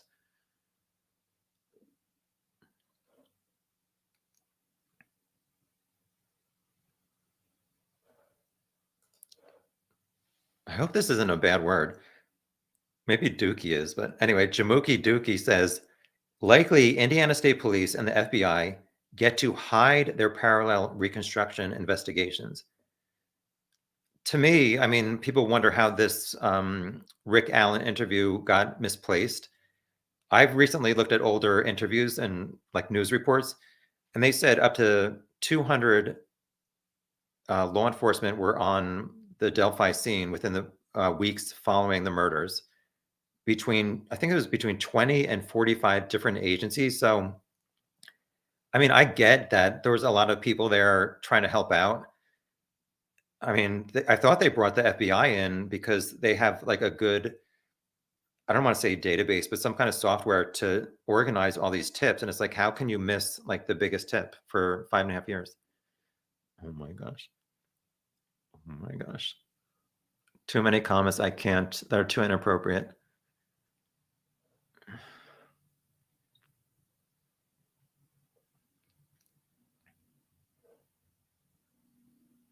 All right, I'm going to try and catch up on some of these. Yeah, you guys don't have to click the like button, but thank you.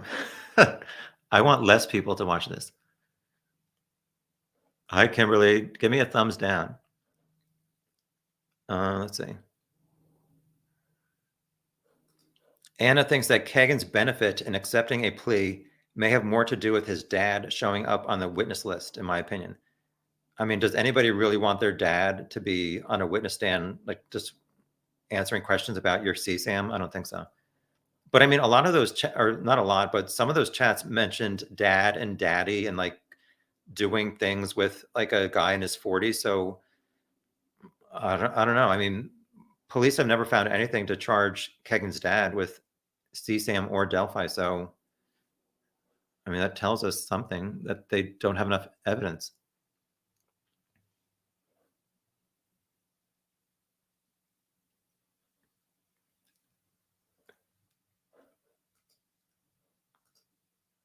Ellie Joe, are you a TLC fan?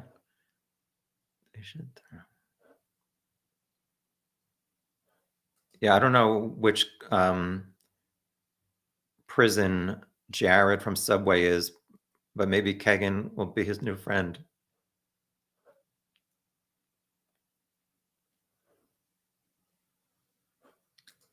Mary says Josh Duger, who is like one of the sons of like, what are those people called? 18 and count. They have 18 kids and counting.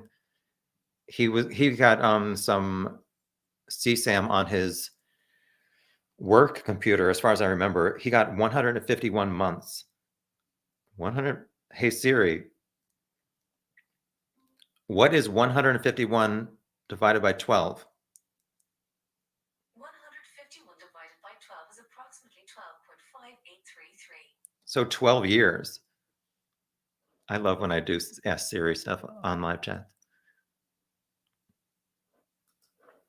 Hi, 1999 Relics. Still curious why Kegokyo was fishing local girls. Maybe coincidence or curiosity. I don't know. Well, to me, if he's talking to, or not talking, well, yeah, chatting with 100 to 200 girls, it didn't seem like he was trying to meet them in person. But I guess some of these apps, it's just easier to do a search based on people who are nearby. And also, I think he wanted to get some of these pictures of these girls who he went to school with. So I know there's at least one person that he said he admitted to doing that to.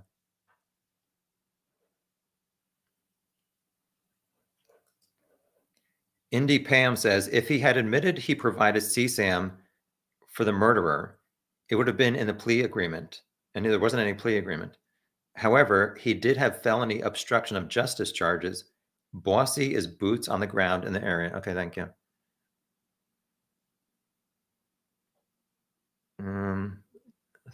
You guys, please be nice to each other in the chat.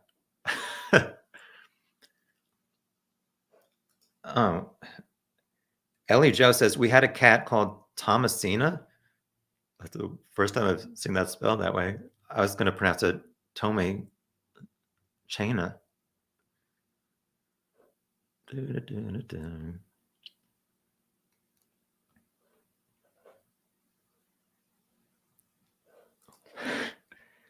Jamuki Dookie, if I was a detective in Carroll County, I'd just wait outside of Rick Allen's favorite bar, which that's at JC's or something. It closed recently, and snatch his DNA via blood draw on a simple stop and roll DUI.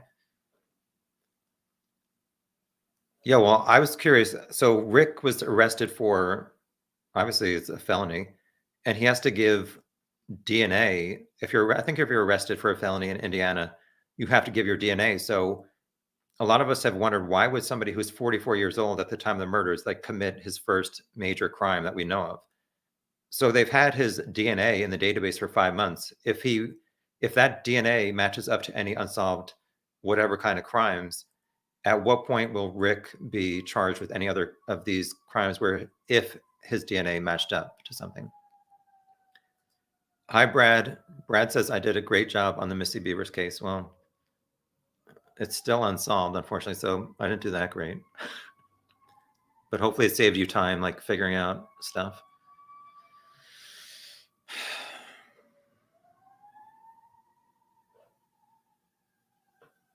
Sorry, I'm trying to, some of you people write in some interesting ways. I have to try and decipher it.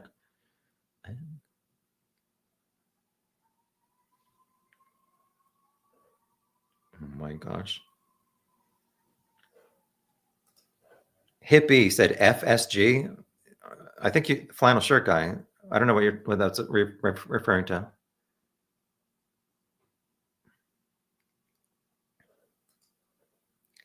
Digital says, will Kegan be allowed to submit mitigating evidence at his sentencing? Is he going to try to introduce stuff about bipolar or schizophrenia? Today is first I heard of that mentioned. Yeah, that's the first time I've heard him say like he had any kind of mental illness. And obviously the first time we've heard him say he's guilty.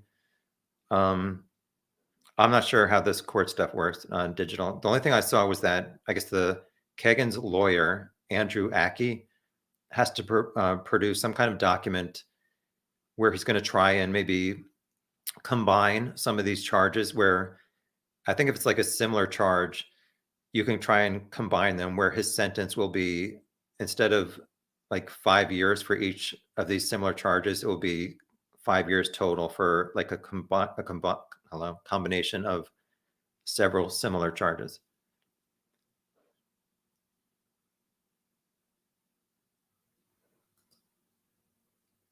Thank you. C Street.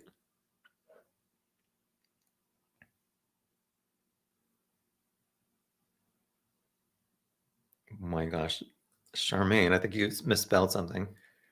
Imagine if all the CSAM arrests in Indiana. Oh, I thought you said are Indians. I was like, what? Imagine if all the CSAM arrests in Indiana are connected to the Dropbox, largest CSAM investigation in the history of Indiana. Golly, rabbit holes. I don't know. I mean, somebody I think posted before that. What did they post? That Indiana is the first state that was given federal funds, like $2 million for a CSAM ring unit, investigative unit. I don't know. I haven't had a chance to really look into that. And they said it was around the time of Kegan's, I think, well, Kegan got arrested August 2020. I think maybe this federal funding for the CSAM ring investigation unit for Indiana was, it may have said October of 2020, so like a few months later.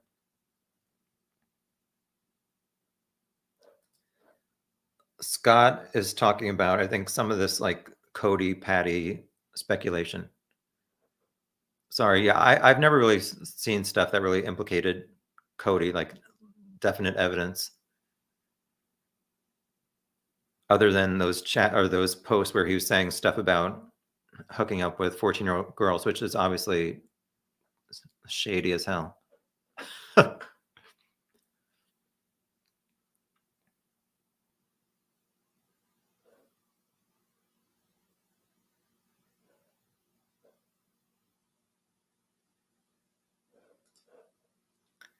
Mr. Ferguson says, I still can't get over Rick Allen seeing himself on the news every night, walking on the bridge, and never came forward to say, I told you guys that was me on the bridge before knowing about the video. What was I going to say?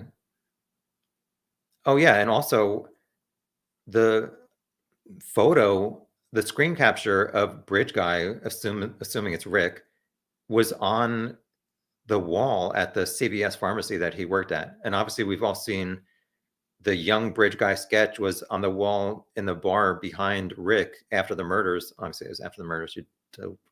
I mean, obviously that young Bridge Guy sketch looked nothing like Rick. So I'm sure he'd be like, hey, look, there's no connection here. Yeah, I mean, I can't imagine what Rick was thinking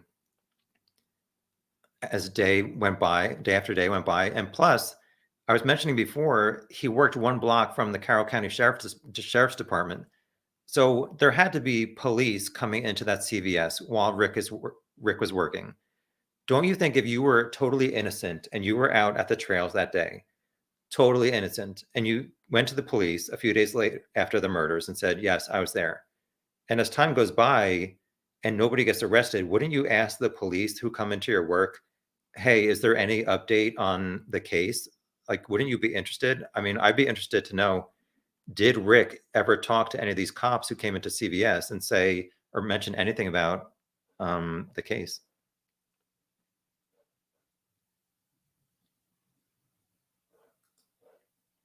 Marshall says there's a big risk for Rick or the killer to pass others on the trail that could ID him, but still acted. Well, if Muddy and Bloody Witness, who said that she saw him around 3:57, is correct, he obviously would have gone from the murder site through like the cemetery area and then walked whatever it is, like to the left back to CPS to his car so he would not have to pass anybody else on the trails. Deb says the yellow app, which is now called Yubo, had a GPS feature back then. So that's a good point. At one point, police have asked if anybody, I guess, dealt with Anthony's shots on the Yubo app, which I don't think anything he was charged with today referenced the Yubo app, did it, Deb? I don't know why they would have asked about that specific Yubo app related to Anthony shots. There had to have been something.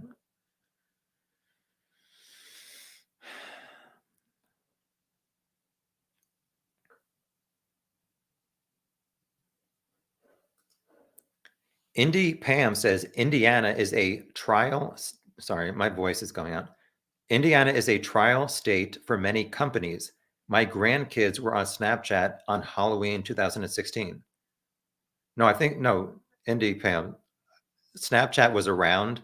I'm saying that the Snap maps showing someone's exact location did not get released until a few months after the murders. But you might be saying that that feature may have been a trial feature, like a testing, whatever they call them. I don't know. Sorry. How much longer? An hour and 41 minutes? Oh my gosh. What time is it? 275. Hi, 275 people. Go to bed. Thierry, hopefully I'm pronouncing that right. Were there multiple Anthony Shots accounts? Some with an underscore or slightly different? Well, he had profiles on quite a few different apps from, like Deb just mentioned, Yubo. We know about Instagram and Snapchat. I don't know if he maybe had, like you said, a variety of Anthony Shots related accounts, like 2 on Instagram. Is that what you're talking about? I don't know. At this point, I think he just had like 1 Anthony Shots fake account per app.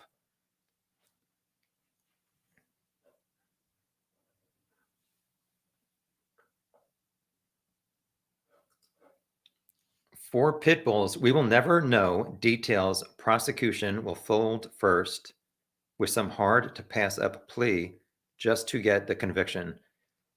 Well, I don't know. It's been 5 months since Rick has been saying he's innocent. I'm wondering at what point obviously the prosecution has to give all of their, like, whatever you want to call it, their best evidence to the defense. So whatever they found 5 months ago at Rick's house, if they found like Libby's blood in Rick's car, isn't the defense going to say, yo, Rick, homeboy, like, you're screwed. You're going to have to like come up with some deal. But at this point, we haven't gotten there yet. So how long is that going to take? And like, what is it going to take for Rick to say, okay, yeah, I'm a horrible person who did this?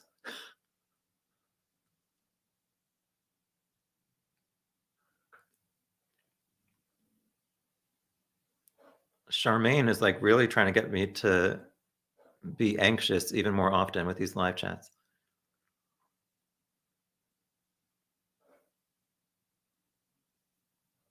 Oh my gosh. Deb's True Crime Notebook called the Carroll County Jail and they said Rick is 5'6". Deb, did you see that guy, Steve? He got his tape measure out at the courthouse. And from what I saw, Rick only came up to 5'3" or 5'4".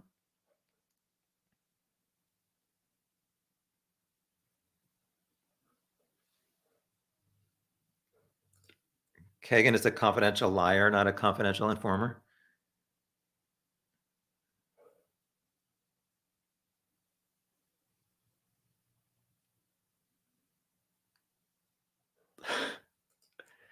Billy says Kegan dropped his jet ski keys in the river. That's why he told him to go look in there. Lady Monet, probation will do a pre-sentencing report.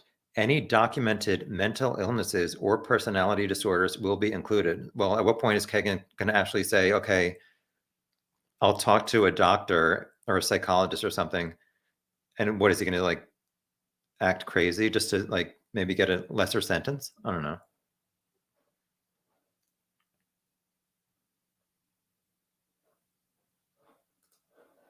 Deb says Kathy Shankmeister, or something. No, Kathy Shank, not Kathy Shankmeister. I call her Shankmeister. Her last name's Shank. She is a child and family advocate. She is there because children are involved. But she volunteered in 2017 to be the receptionist at the Carroll County Sheriff to help with this case. So I guess that you're saying that she did that because the victims were children. Wam Tebster, watching in another universe. Thanks, Tom. You demand. Thanks, Wam. We're all glad that you're alive. You were missing in action for a while.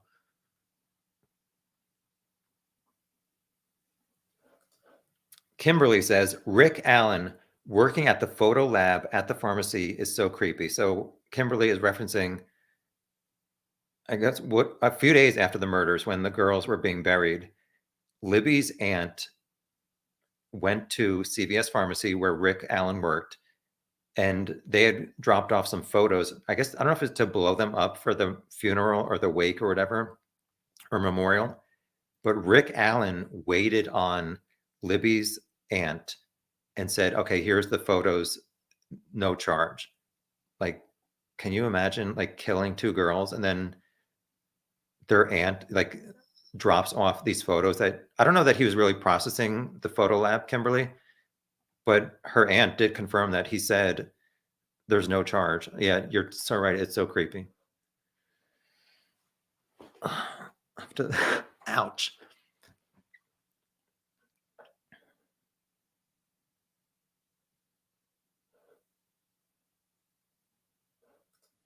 Bossy says the judge today asked Kegan if he was of sound mind and clarity to make his change of plea.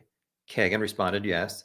That was after Kegan said he believed he suffered from bipolar disorder and schizophrenia. Okay, thank you for clarifying.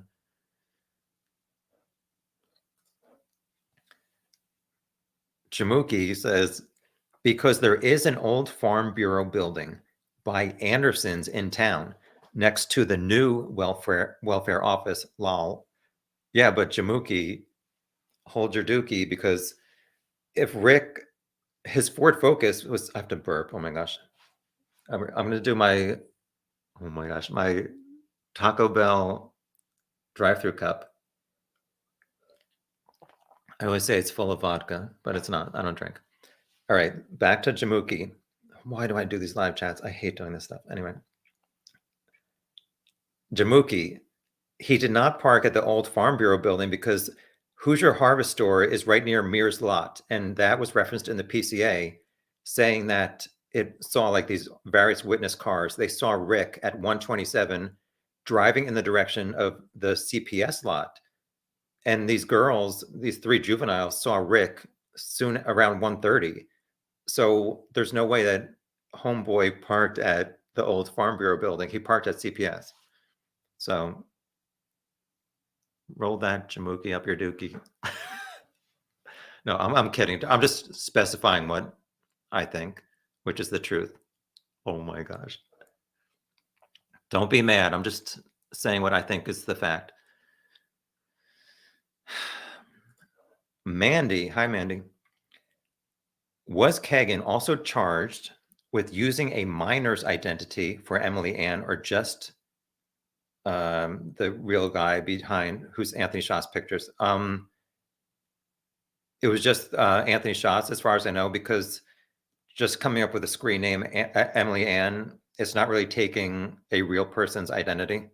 So I hope that answered your question.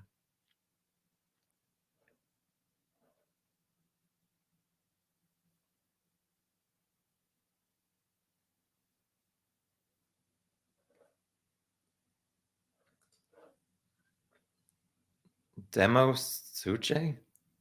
Oh my gosh. Are you at a sandals resort? No, I took this picture in Maui quite a few years ago. This is at a Bubba Gump's, which is a restaurant closed during COVID, but I would love to go to I love when the sun like oh my gosh, Tom with his weatherman thing. I like to have the sun like sparkle off the water, and so at lunchtime I would go to this restaurant on Maui, and it's just a nice place. Hi, Sally. You're not really late. Don't worry. You didn't miss much. Scott, so which wild assertion did content creators get more mileage out of that originated from Murder Sheet inside sources? Mm, I don't know, because a lot of people criticize the Murder Sheet, but I don't know exactly what they got wrong. I mean, they were reporting that they were being told that law enforcement was focusing on Tony Klein, and it looks like, to me, it looked like at the time they were focusing on him. I mean, obviously there was that one thing where they said that Kegan, who is a known liar, said that he was in Delphi waiting in his dad's red Jeep while somebody committed the murders. But I mean, I've seen a bunch of like screenshots of Kegan accusing his dad of being involved in the murders. And also, I mean, somebody like one of the people who were the guys who was in jail with Kegan said that I think Kegan told him that his dad was doing Anthony shots, which I mean, I don't know if we can trust anything that comes out of Kegan's mouth.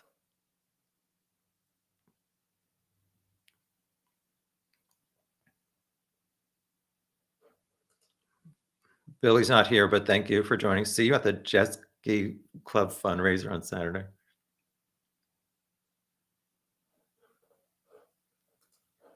Hi, Michelle. This is 40 minutes ago. Do you think Kegokio will be testifying in any Rick Allen trial? If so, what do you think he knows?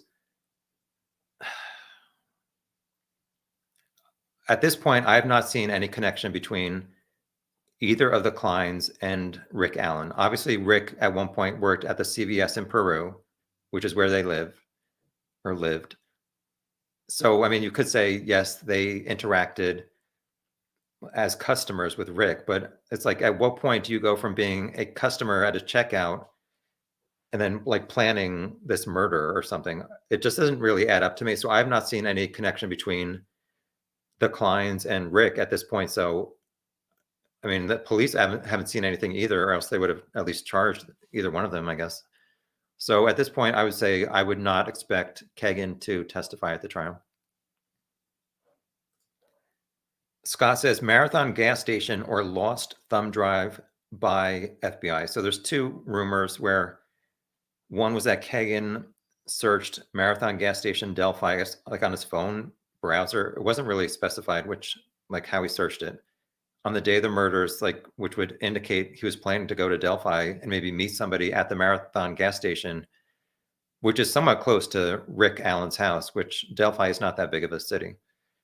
And then there's this other rumor that the FBI went to Marathon gas station for some videotape and they tried to transfer the video and it got lost on a thumb drive or something. So they do not have the video of who I guess showed up at the Marathon gas station on the day of the murder. So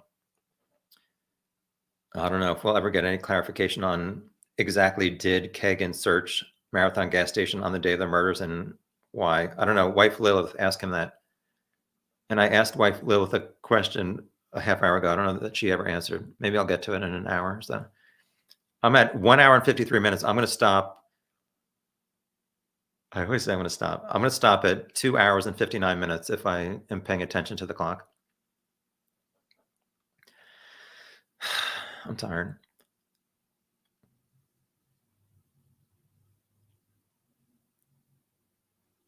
Sorry, I'm trying to read these comments.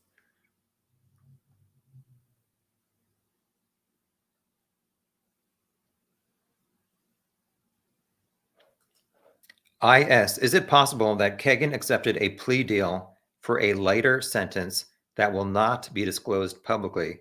Maybe he did give info regarding the Delphi case. Well, from what I saw, the prosecutors were very adamant saying that they did not like give him any kind of deal. So I don't know that they could lie about that just to try and not like reveal any kind of connection to Delphi, but I'm not totally positive.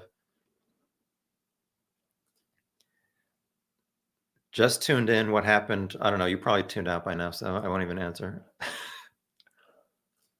IS says, my guess is 8 years out and 5 for good behavior. So that's what you think Kegan's going to be charged with or sentenced to. For Pitbull says, I make a great host. Thank you. I don't know that I agree, but I try to stick to topic.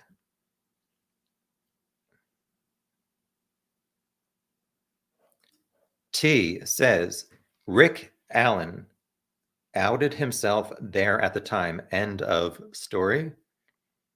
I mean, yeah, imagine if Rick had never gone to that grocery store. I don't know how he ended up like meeting this conservation officer where he said, yes, I was at the trails that day. And I don't know more specifically between 1:30 and 3:30. What else don't I know? I forget already. Oh, I don't know if it was before the picture came out of the screenshot came out of the guy on the bridge. I'm sure that they're going to reveal that at the trial in 27 years.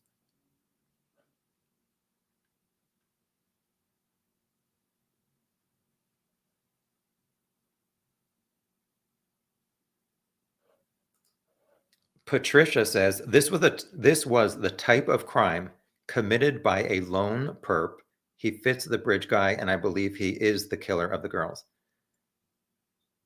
Okay.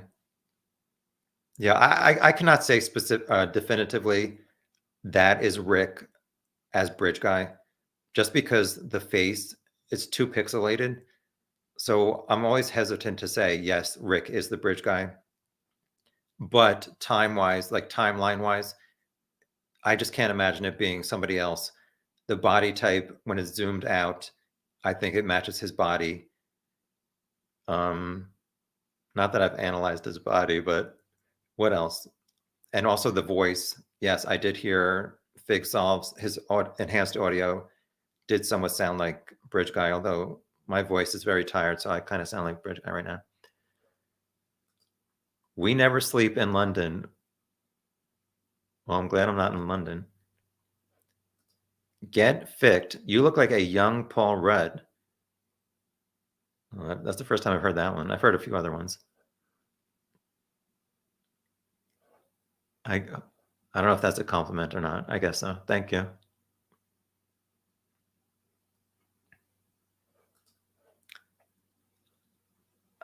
I don't know how to pronounce your name. Aliyah.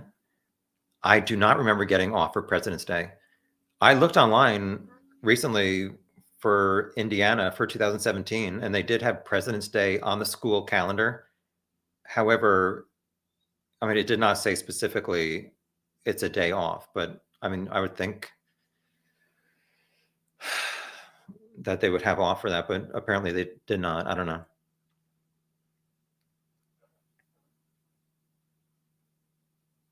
Yeah, so it varies, I guess, in different places. So Plea the Fifth says our kids do get off school for President's Day.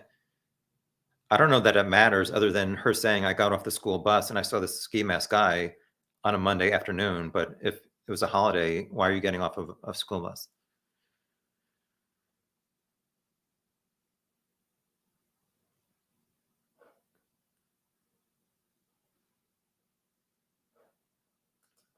Anna says, when someone is arrested for something as terrible as the Delphi homicides, we expect the person to be a career criminal and that the arrest makes everyone safer. Rick does not seem to fit that profile.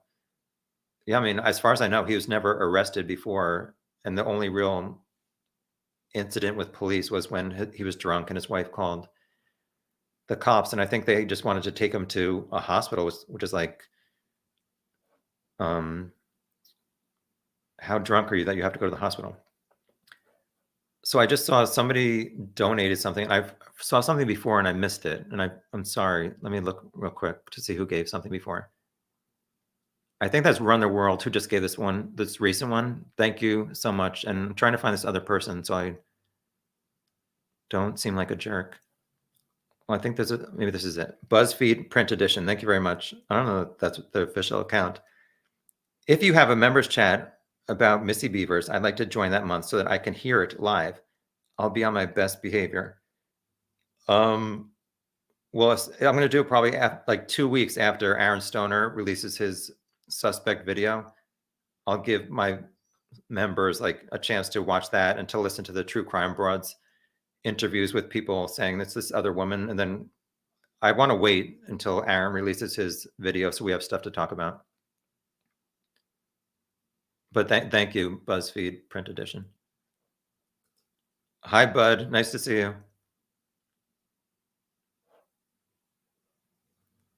What? Digital. Does anybody know if Cheyenne is married? If so, who's she married? I don't know. You want to date her? IS, gag order on Delphi will keep us in the dark until after Delphi trial. Yeah, I think there's a lot of questions that we all have that are probably never going to get answered regarding Ski Mask, Kegan, and Delphi.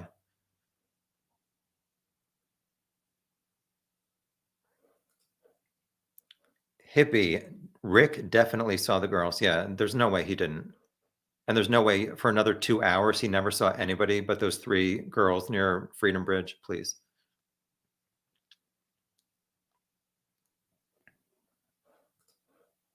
For pit bulls, I'm starting to think the bar fight led to this action more than anything. I don't know what bar fight you're referring to. I've seen video of Rick playing pool and dancing like a fool. And then also like hanging around in like a 30-minute live stream from that bar. I guess it was the JC's bar, but I don't know of any fight that occurred.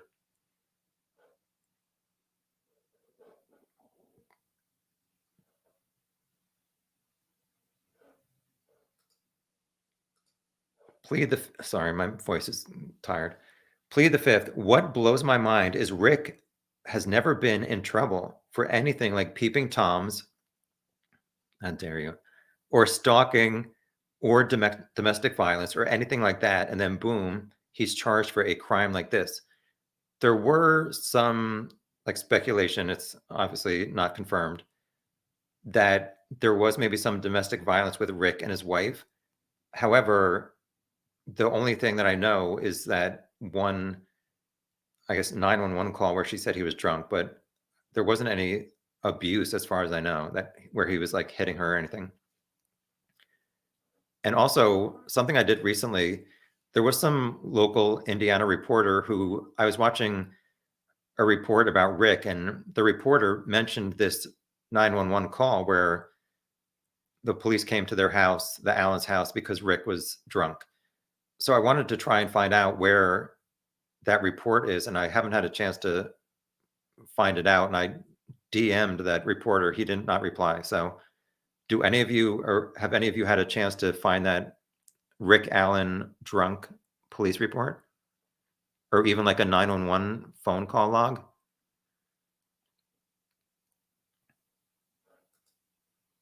Hi, Bianca Dupree. Thank you. Hi, Knockface. I can't with these usernames. I still hang up on the fact that Kegan searched for topics on how long DNA lasts and Sandy Hook. It just feels like he has to be involved in some way, if not directly. Yeah, that was in my list of reasons for, which I have this PowerPoint that's like 9 pages long that it looks like we're not going to get to in the next 57 minutes. But yeah, I mean, there's definitely a lot of stuff that indicate Kegan may have been involved in Delphi, but in the end, police have not had anything that would allow them to arrest him.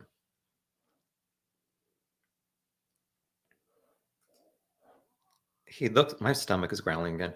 Hopefully my microphone doesn't pick that up. Mandy says he looks very worried. Are you talking about me hosting the live chat?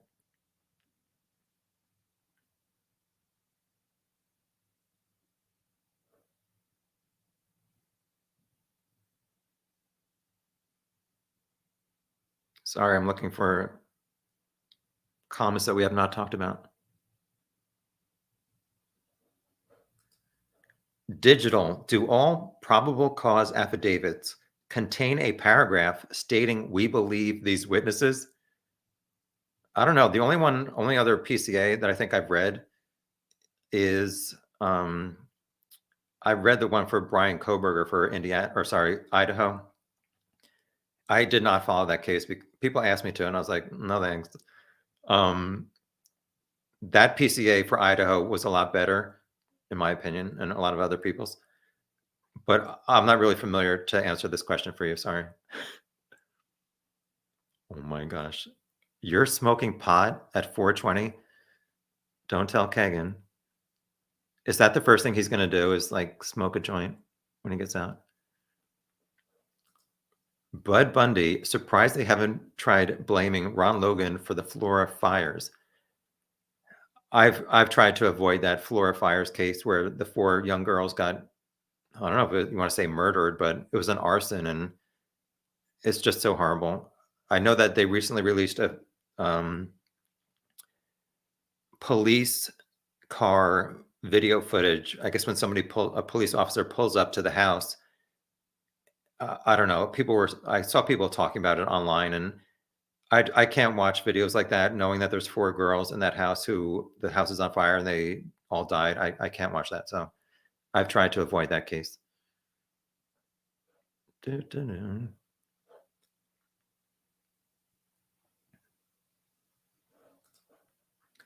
Scott, what's your perspective on the drone with the FLIR? I'm pretty good at figuring out acronyms with the,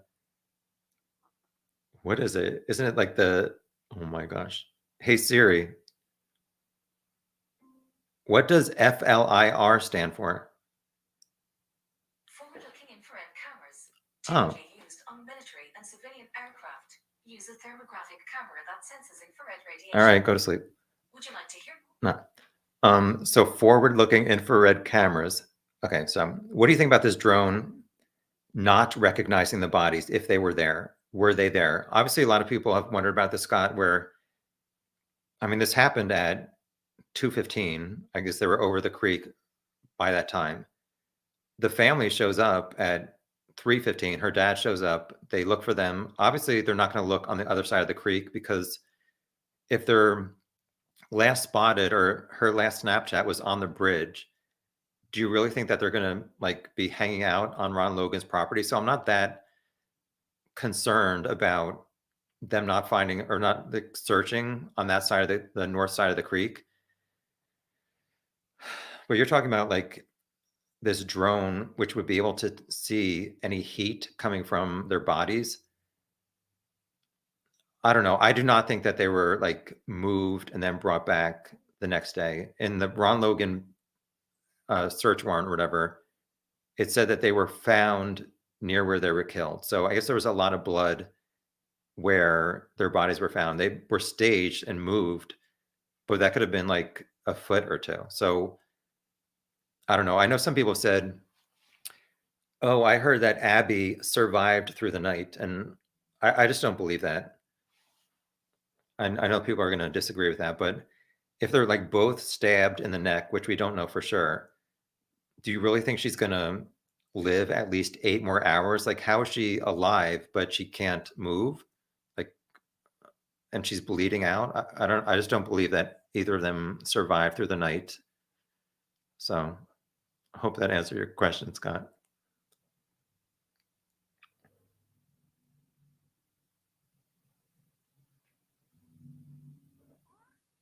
What the hell? My stomach just made a weird noise. Oh my gosh. Hi, 280 people. Don't you guys have to go to bed? Well, 52 more minutes. Thank you, everybody, for joining and for sharing your perspectives. Hopefully, I seemed believable when I said that. Sorry, I'm looking for more comments that we haven't really gone over.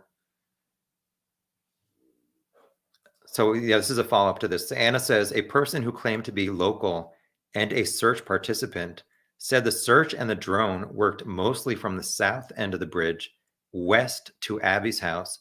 Maybe the drone never got near the crime scene. I don't know. And there were helicopters the following day, and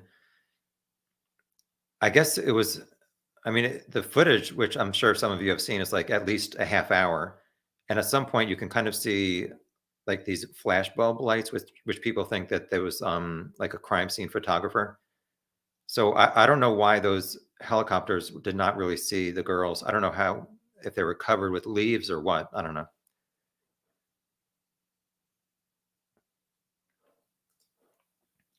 Digital. Wonder why flannel shirt guy was not included as a witness or as being seen by a witness in the PCA. Yeah, I don't know exactly what time he got there. I think at one point, I love these different nicknames we have for these people, but arguing couple guy said that he saw an older guy, and people at one point thought maybe it was bridge guy, but it seems like arguing couple guy confirmed that after he saw flannel shirt guy on TV that he was the guy who he passed. And I've mentioned this before. I don't know if you guys have done this test yourselves since you've heard about this case and like walking by people. A lot of people don't really like zoom in and like learn all of the clothes and facial features of somebody you're passing on the sidewalk or a trail. Like, I think most people don't want to have like an awkward staring contest with a stranger on a trail. So a lot of people avoid eye contact. So, I mean, I don't really blame arguing couple guy for not knowing at first if he saw like flannel shirt guy or bridge guy. I don't even know that I answered your question, but sorry. Bud says, where the heck is Rick's wife? She had to know something. That's the real reason she is hiding. She knows more and has a guilty conscience. Well, a lot of us think, how can you live in this town, this small town, with this huge news of these two girls being murdered like a mile and a half from your house, and you don't recognize the guy and his clothing and his voice to the guy who you've been married to for 25 years? I mean, homegirl, please. Like, yeah, I agree with you, Bud. I don't know that she has a guilty conscience, but if you're married to somebody for 25 years, are you really going to think, like, she really seemed in those videos on her Facebook, she seems really outgoing and he seems like really ingoing. Um, like they're total opposites. Like she seems really fun and trying to make him laugh, and he's just like, shut up. Like, I mean, but she seemed to love him. So are you really going to think that the guy you've been dating, I guess, since high school is capable of murdering two girls? Like, I don't know. I mean, I can see how she would be like, I can't imagine my husband doing that. So, I mean, I give her some, I don't want to say credit, but I can understand like she would be very reluctant to say, oh, yeah, that's my husband. I don't know. I did search like a month ago to see if they're selling their house, and it was not listed for sale. So I don't know if she moved back in or what, or if Rick gets out on bail in June. Like, where is he going to live? Wife Lilith, do you have any open bedrooms?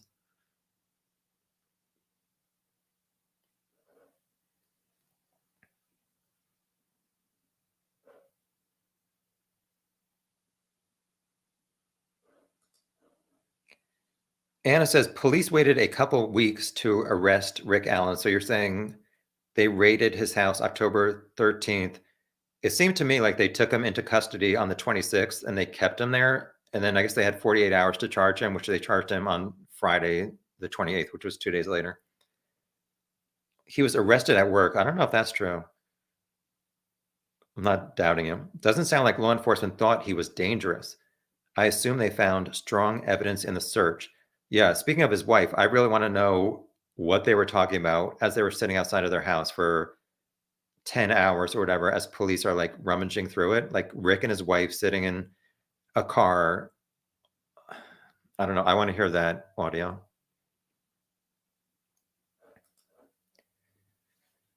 Bud says, I think law enforcement will apply pressure on Kathy, Rick's wife, and she will eventually squeal to save her own butt. So, as far as we've seen, his wife has shown up at least one of his court dates, and they mouthed, I love you, or something, whatever, I love you to each other.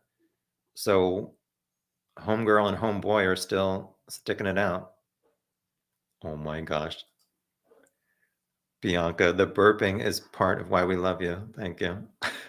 I should have drank a soda before this. Actually, I was going to have a soda before, and I was like, don't risk it, Tom. Anyway.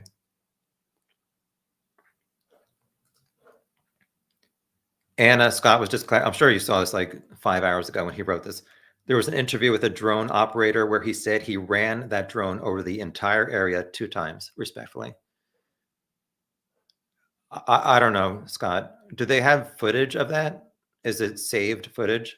Because I've seen a drone footage of the like the trails area that's recent, but I have not seen anything from like the 13th or the 14th. And was that at nighttime? I don't know. I have heard about the drone, but before.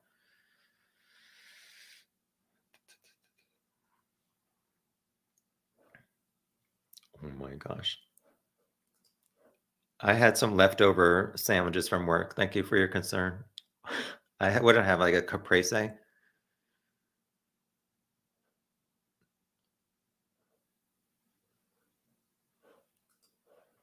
Still on this drone, and then we'll move on to another topic. No offense. There are a lot of conflicting reports. I have wondered if the girls' heat signatures looked similar. Oh, sorry, looked like smaller wild animals bedding down in the woods and were disregarded. Cold night and blood loss. That could be a decent point. Hi, Sunny Justice.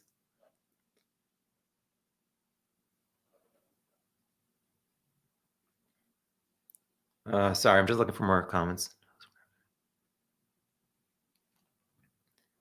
4 pit bulls. I really don't want to like mention the name of arguing couple guy, so I can't highlight the comment you left like 45 minutes ago. Sorry. All right. I'm so stressed. Like, if I don't get to your comment, I'm sorry, but don't take it personally. Oh my gosh.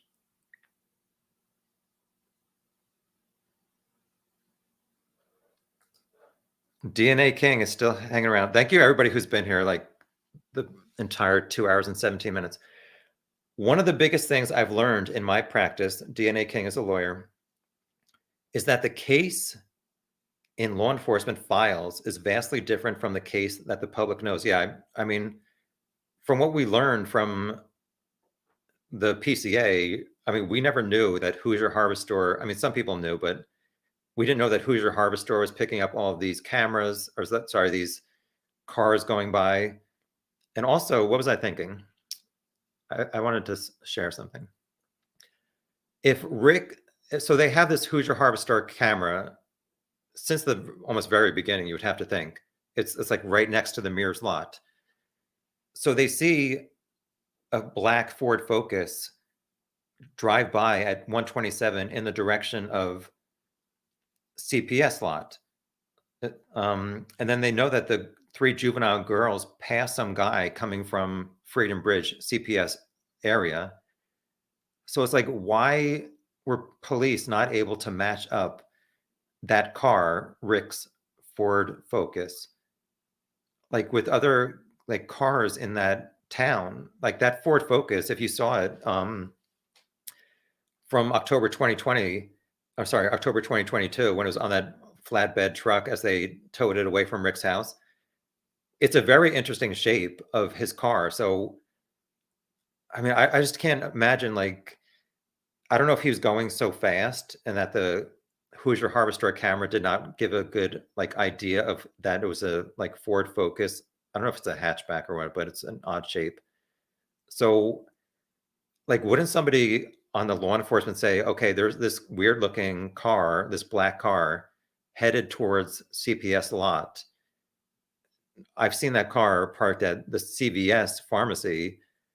I don't know. I'm just curious why they were not able to match up that car. I mean, that Road 300 or Route 300, whatever, that goes by Mears and Hoosier Harbor Store, it doesn't have that much traffic. So I don't know how many cars would be going by, or at least in the direction of CPS, like whatever you want to say, from like 1 o'clock until when the girls got there at like 1:45.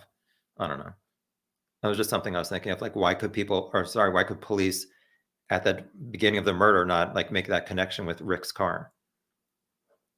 And if they thought it was somebody local and they knew that it was a new Ford Focus, why not? Could they not do like a DMV search? Like, who owns a Ford Focus that's black within a 15-mile radius of Delphi? Oh, some guy named Rick Allen. Let's talk to him and go to his house or whatever.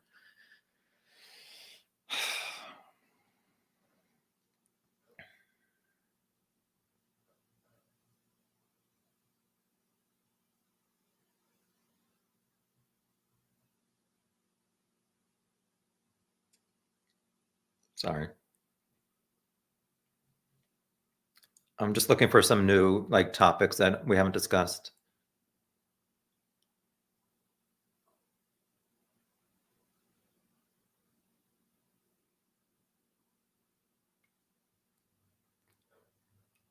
We haven't discussed that Thomasina was a cat in an old Disney film.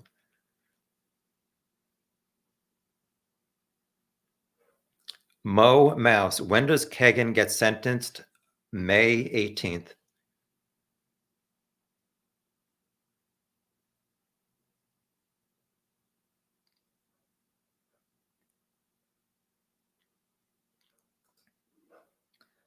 Scott is wondering how 300 searchers and a heat-seeking drone missed 2 dead bodies. Just unlucky.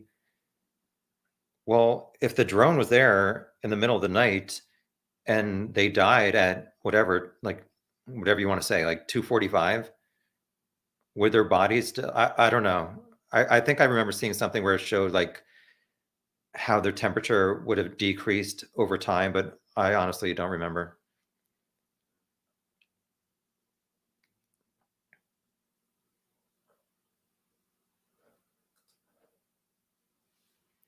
Digital says, do you think if they had evidence pointing away from Rick as a suspect, they are required to include that in the PCA?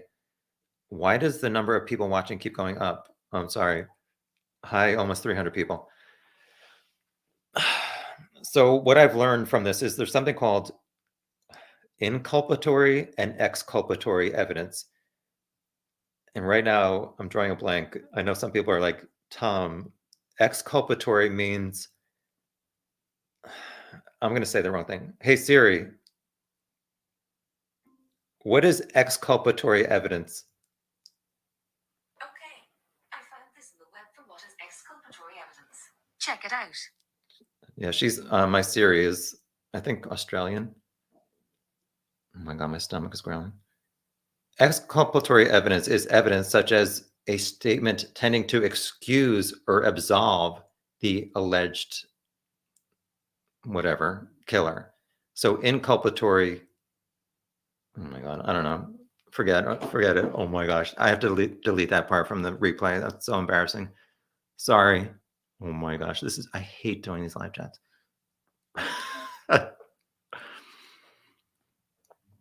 How much more time? 36 minutes of torture.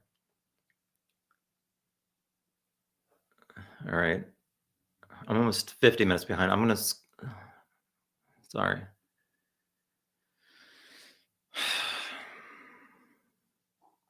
Yeah, this is an interesting point. Sorry that this is so whack, people. I'm doing my best. 4 pit bulls. I think whatever the argument someone heard under the bridge was actually the girls being attacked. I mean, I think quite a few of us have wondered this. So I guess flannel shirt guy saw Libby's dad on the trails, and Libby's dad says, have you seen these 2 teenage girls? And he said, no, but I saw a couple arguing down by the bridge. It was something like that. People have always thought like he said like under the bridge. I don't know. But I don't know that arguing couple were actually arguing. It was apparently some guy, a younger guy. I don't know if he was engaged or married, but he was there supposedly with another woman who he was, I don't know, I don't want to call her a mistress, but not the woman he was in a relationship with. So I don't know that I've ever seen anything where arguing couple guy said, no, we were not actually arguing. And anything that flannel shirt guy heard would have been Abby or Libby screaming and then Rick Allen or somebody else like yelling at them.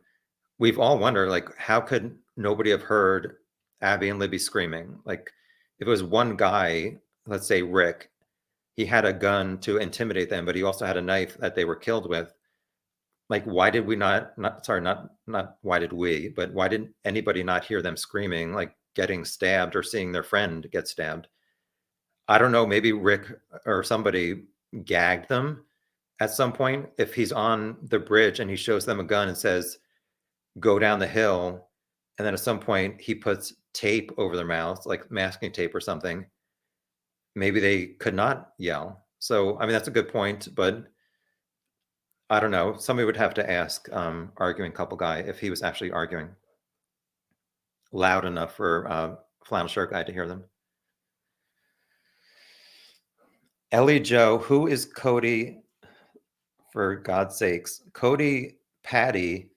I don't know exactly who he is. So Mike Patty apparently adopted this guy Cody, and he was living at the house, I guess, when Kelsey and Libby were also living there. So I don't know. People have made these various accusations that Cody was maybe assaulting Libby. I don't know. I mean, I've seen various things about Cody, and I just have not seen any direct evidence to really suggest that he was involved in this murder. So that's all I got on Cody.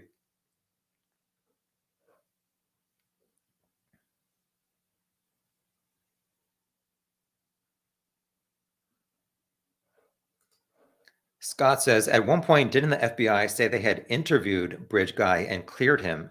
So why would Rick keep trying to get himself arrested? I mean, I agree that if he went to the police within the first few days and talked to this conservation officer at the grocery store, I mean, you would think, okay, I told them I was there. Why would I have to keep going back and reminding them?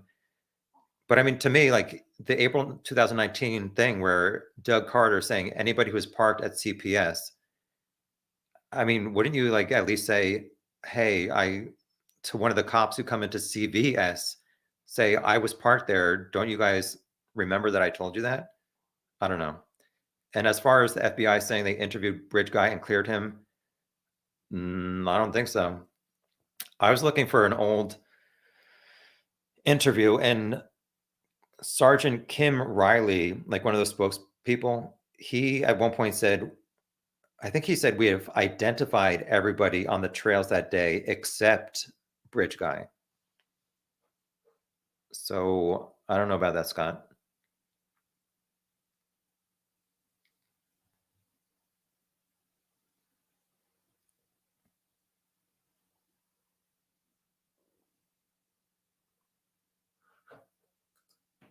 Hi, Jim. Thank you.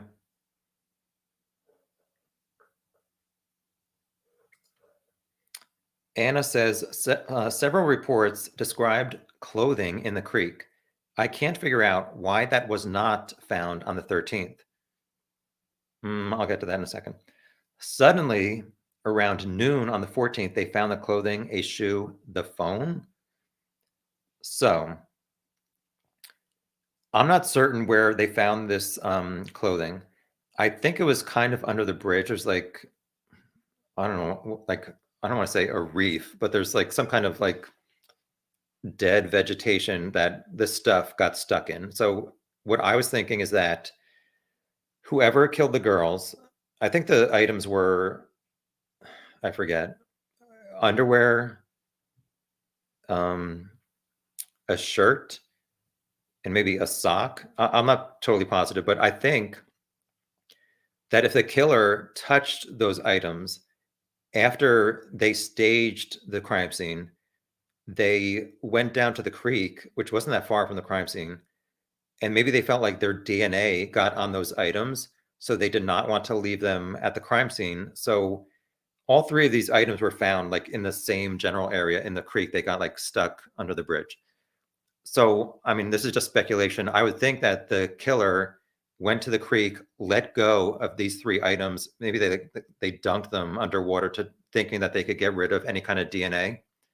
And then they let all three of them go at the same time, which would make more sense that they would all end up in the same place compared to them coming off of Libby or Abby as there was some kind of struggle in the creek in different places. So it just doesn't really add up to me that if there was some kind of struggle in the creek, that all three of these items would end up in the same like small area under the bridge. So what else did you want to talk about? You don't know why it was not found on the 13th. So it was February. I think sunset was 6 something maybe. So the family is searching starting at 3:15, but I don't know that it was that noticeable in an area on the 13th, Anna. That's all I got on that. Sorry.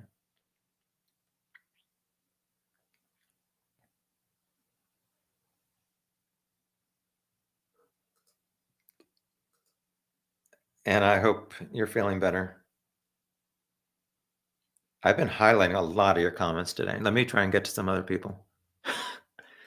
Although 1999 says, great questions and thoughts tonight, everyone. Thank you. They're sleeping by now. How much more time? 29 more minutes. Let's see. That sounded really mean. How many? 304. Oh my gosh. Hi, everybody. Thanks for joining. Sorry, this isn't a perfect chat, but I'm trying. What haven't we talked about?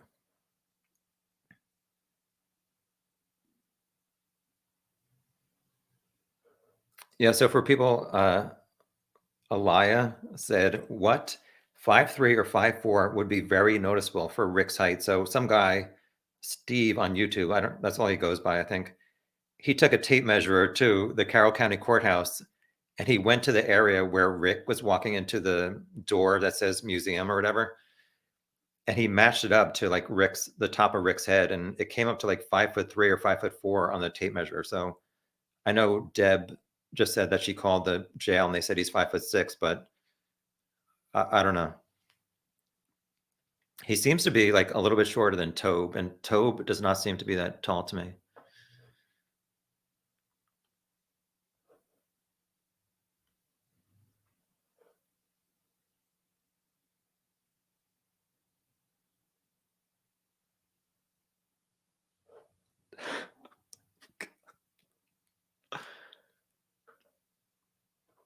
Yeah, so I did this, hello.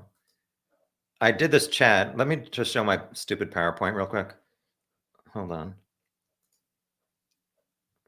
Stop screen share. Oh. Yeah, let me get off the screen. So I did this, like my 4.5-hour Delphi deep dive on Kegan and his dad and Ron Logan. I have no idea what I talked about for 4.5 hours, and I don't have the time to go watch it again. So I created this, like, as I go through these cases, like my whopping 2 cases of Delphi and Missy Bevers, as I go along, I try and do reasons for and reasons against these various suspects. And I have this huge, like, I don't have enough time to really do this. So I'm just going to go through this fairly quickly. So I had this list of, let me take this person's thing off. Hold on. Technical difficulties.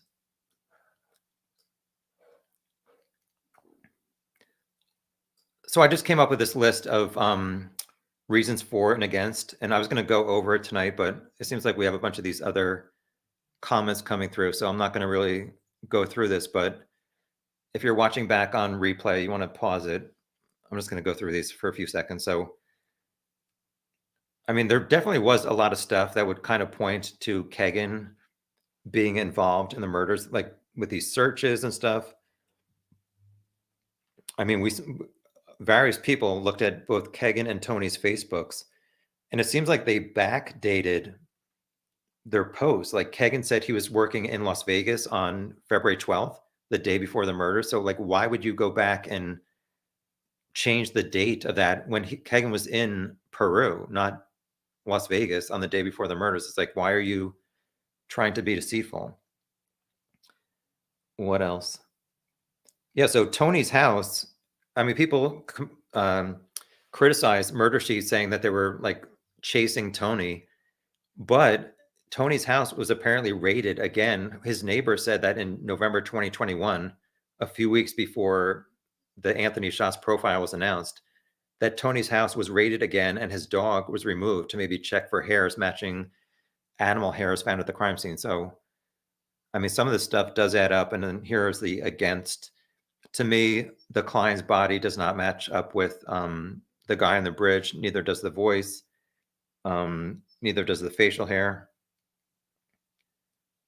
Let's see. And once Kegan and Tony's face photos were released to the public, or at least made aware online, none of the witnesses on the trail said, yeah, that resembles the guy I saw. And Rick Allen later in October of 2020 or whatever, and actually in February 2017, he said he passed those 3 girls on the trail, the juveniles. So those girls saw Rick, not the Kleins. Both Kegan and Tony said that they submitted DNA, and Tony passed a lie detector test. Kegan did not. Let's see what else.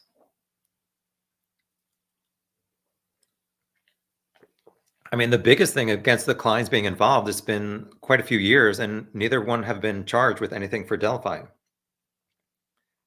So I don't know. And Tony has never been charged with anything for the CSAM either. And police have had a lot of opportunity to try and find something to do or to charge him with. So that was a quick review of my 9-page PowerPoint. Hold on. And we're back. 23 minutes. Hey, Cincinnati girl. Let me see.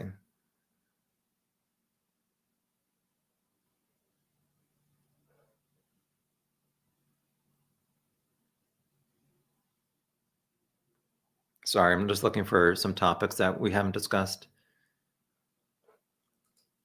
Hi, Tyler. I'm glad you made it before I close this out. For Pitbull says, great chat. Check out my latest photos of Bridge Guy's face in my community bulletin. I posted 5 photos recently. All right, I'll try and see that. And also I have to look and see what Kegan's photo looked like in the court today. It'll be interesting to see if someone's like charged with taking a photo in the courtroom when they should not have been.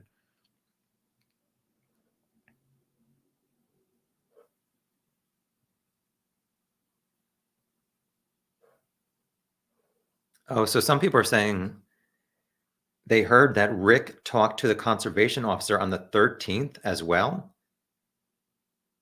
I don't think so. How they got murdered on the 13th and the family didn't call the police until 5 o'clock.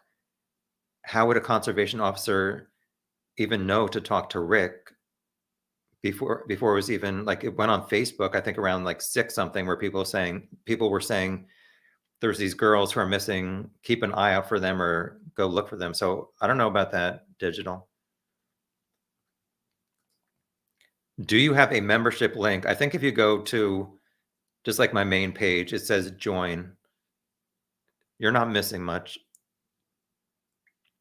All right, I'm going to try and catch up on some of these comments.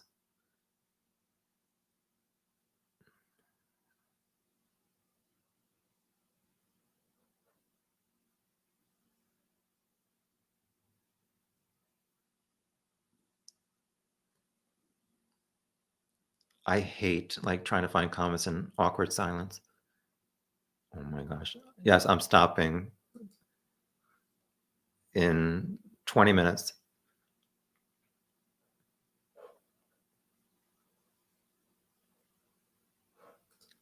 Yeah, so Anna, I think you're the most highlighted person in this chat.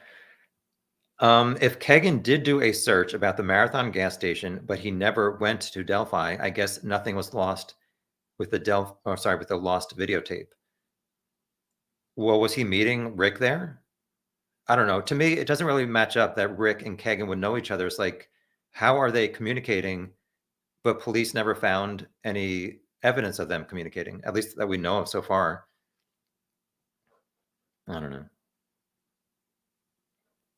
Hi, Ray. I wonder if I wonder if Rick Allen is friends with that conservation officer, which some people have speculated. Like, I mean, Delphi is not a big town. I don't know if this conservation officer worked in Delphi. I think he worked out of Lafayette or something. I don't know, but it's a good point. Like, are you really going to suspect that your friend or the guy from CVS who you have talked to before is going to be responsible for these murders?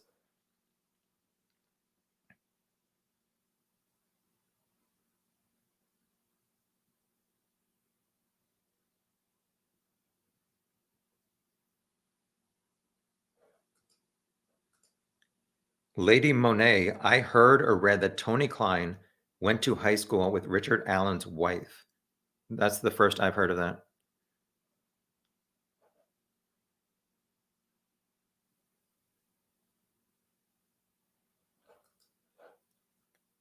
We know that Emily Ann was sending pics of someone asking victims about meeting up. I wasn't sure if Emily Ann was just a screen name or what. Emily Ann account is why law enforcement highly suspected a second user. I thought the main issue that they were trying to say to Kegan in his interview was you were logging in and out of the Anthony Schatz account. That's why it was suspicious on two different devices, not that he was logging in and out of Anthony Schatz and then Emily Ann, unless I'm reading your comment wrong. Yeah, Run the World, thank you. If I didn't get to this before. It was a very good day in the legal world. Got to go. Hopefully I'll remember the live chat tomorrow night. Tomorrow night? What are you talking about? I'm not doing a live chat tomorrow night. Oh my gosh. Who knows when the next time I'm going to do a public live chat is.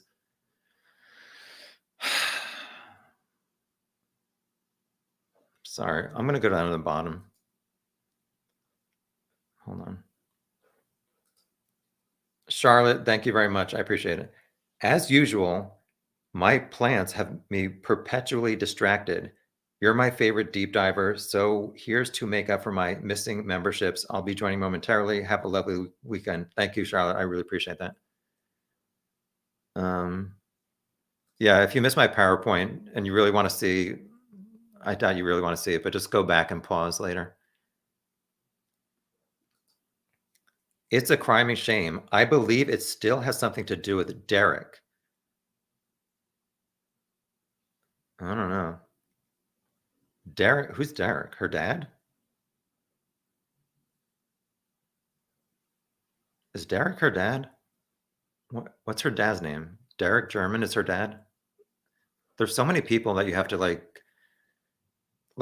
what I've learned looking into Delphi and Missy Bevers is there's so many facts that so many of us, I guess, have to like learn all these people and like who their relatives are and all this other stuff.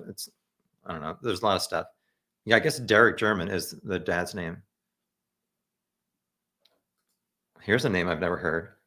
Zerva 28.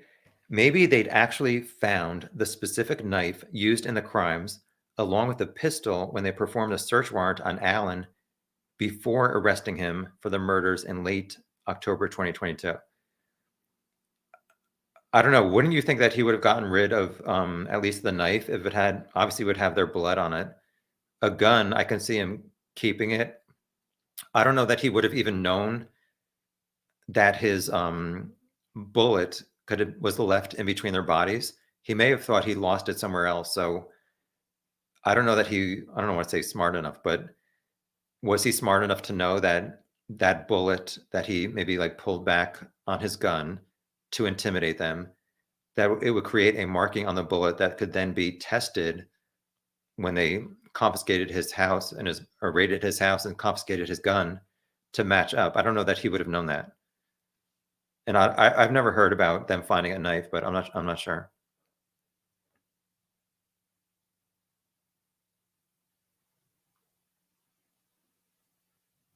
What am I missing here? Hold on. I'm going back up.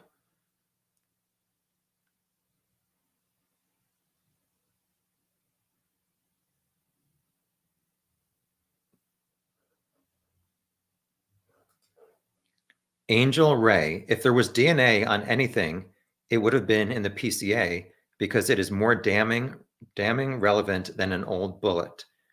So they raided his house on October 13th took him into custody on the 16th. So 13 days. I did do a search to see how long it takes to like run DNA through whatever to test it. And they can do it fairly quickly with under the 13 days, but I don't know that maybe they did not find anything on the items, but they were still looking at his car to see if there's DNA there. I don't know. It'll be interesting to see if there's any blood or any kind of DNA match between the girls and items found at Rick's house. Hi, Brown Skittle.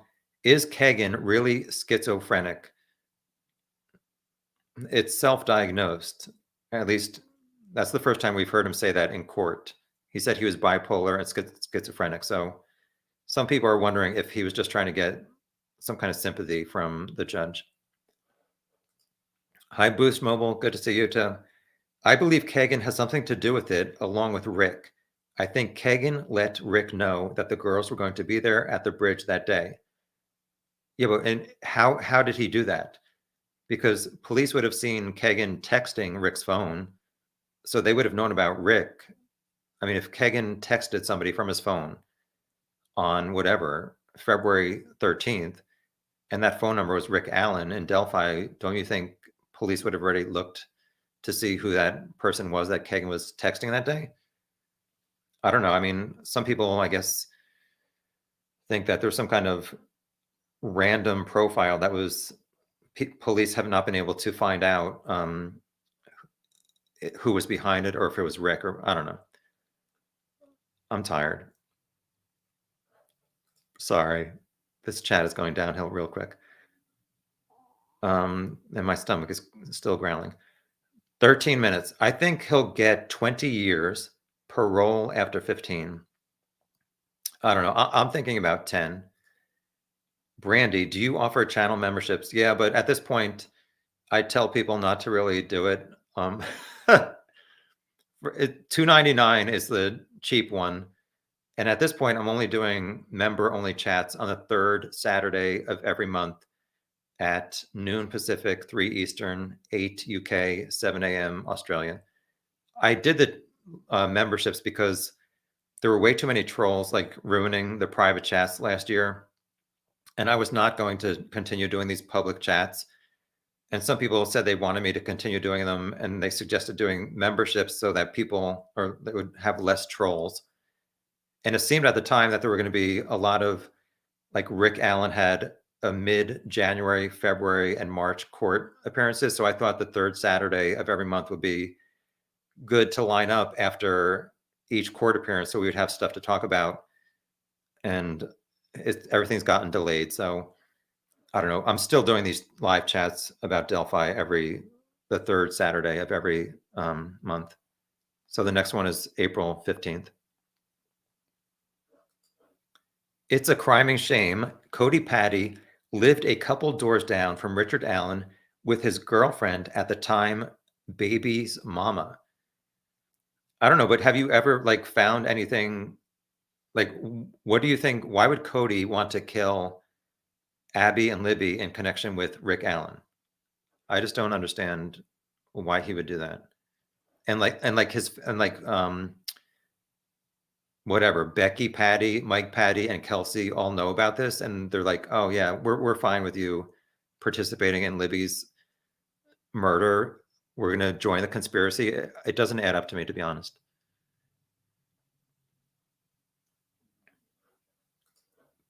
I thought you were leaving, Pitbulls. Yes, arguing couple guy does need to be questioned about the arguments is my exact point. Okay. Well, I'm sure the police did. Does he need to answer us? Yes, is the answer. I try not to contact these various suspects. Maybe that's not true.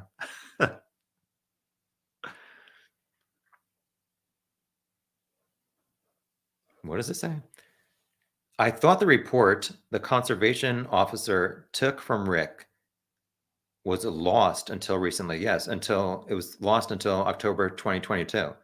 That's why I wonder if that officer and Rick were friends. Was it purposely misplaced?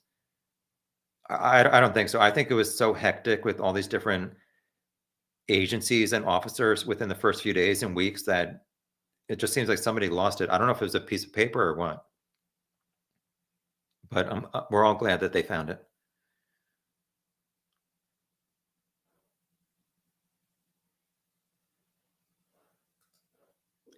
Ellie Joe Bonnie, what was the second young bridge guy sketch about? Maybe Rick gave the shite description. No, Rick said that he did not see anybody other than the 3 juveniles at 1:30. So no, Rick was not trying to be deceitful, giving like a different sketch to somebody. He did not mention any other men on the trails. Who the hell is Jennifer? Sorry. Oh, yeah, I'm not getting involved with people's names. Sorry. 9 minutes, people. We still have 271. Sorry if I missed your comment. Let me go down to the bottom. Yeah, sorry if I missed your comment. Hopefully you found this somewhat informative.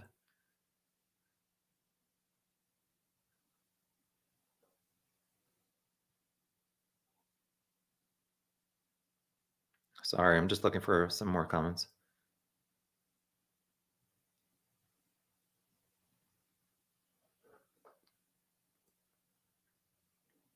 Hold on, where am I?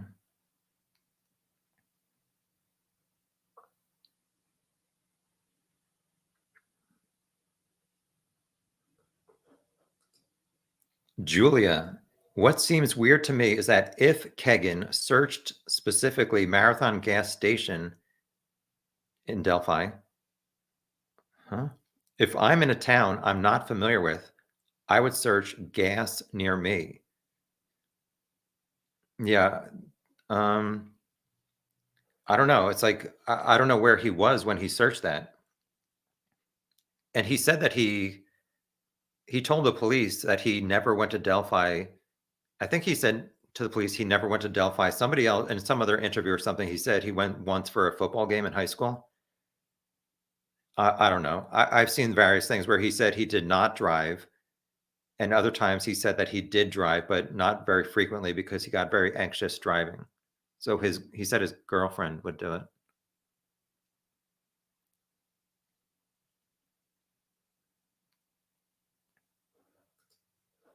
Yeah, so Zerva, my understanding is that the law enforcement seemingly went over the tips time and again for all those years.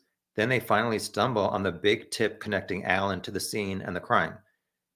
In his PCA, they said that they went back to I don't know how they worded it, but they said they discovered Rick's interview by going back to like some of their original tips and interviews or something.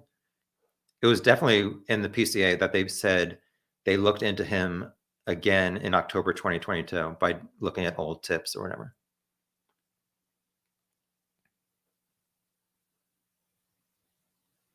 Oh my gosh, I don't know what some of you people are talking about. Zerva, again, it seems that Indiana law enforcement has blamed the FBI at every turn when something goes south in the case. Yeah, they blame them for losing the Marathon gas station footage, for losing Rick's tip. Didn't they blame them for losing Rick's tip or something? A civilian employee of the FBI is how they described it. All right, thank you, Hard Candy. Derek German is the father. He's never given an interview, but I just don't think he had anything to do with it.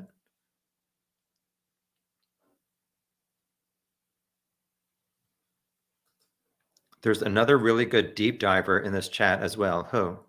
Hurry up, you have 6 minutes to say their name. I'm not going over 3 hours, and we're at 2:54-ish.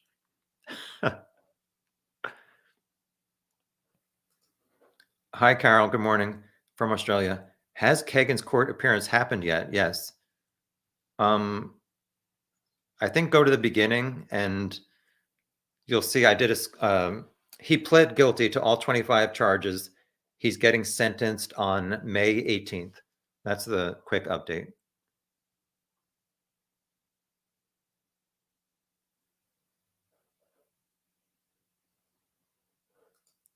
Digital. I think the Marathon Gas video is more connected to Doug Carter's statement, quote, "You want to know what we know," end quote. Yeah, what do they know that that's what I want to know. Like, I don't know. They seem to be going in the total wrong direction, April 2019. And then with the clients in 2020 and beyond, I don't know. Yeah, sorry, digital.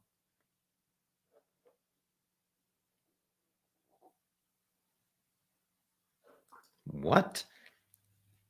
It's so weird. I'm saying simple things, and whatever words Tom has, you can't see them, which are basic words aren't showing up. I don't know. It's I'm putting everybody out of their misery in 4 minutes.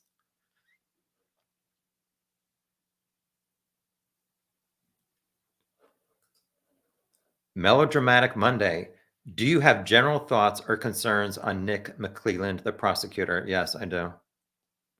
I mean, the PCA, I mean, this is minor complaining, I guess, but the PCA for Rick had something where it said 2022 about one of these dates, and it should have said 2017. It's like, if you're not proofreading even like these small things, it's like, how are you going to be able to take all this evidence and successfully prosecute Rick? I know that sounds like really petty, but there's been enough stuff that's concerning about prosecutor Nick's ability to get a guilty conviction for Rick, which is all we want.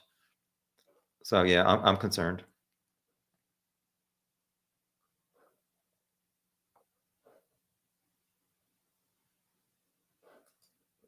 Why are people saying Rick did the interview with the officer on the 13th? I don't think that adds up to be honest.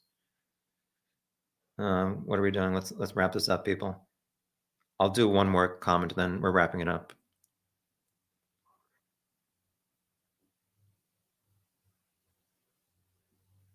Yeah, again, I'm sorry to everybody who I missed your comments, but I missed a lot of comments.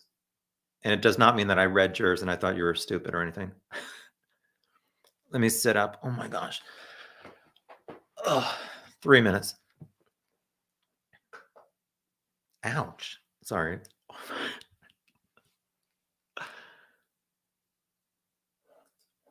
Hi, Kevin. Aloha, mahalo. It feels like the case has stagnated recently. Rick has formidable attorneys, correct? The Murder Sheet podcast is changing my mind on an easy conviction. I know Rick's lawyers are definitely going to bring some drama to try and get at least one of these jurors to say not guilty. Oh, Brandy's a new member. Hi, Brandy. Thank you. Hopefully you find it worth your $2.99. And you can access all of my previous member live chats. Not that they're anything good, but anyway. All right, one more. Hold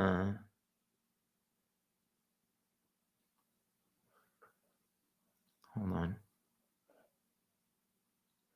Yeah, I'll end with this one.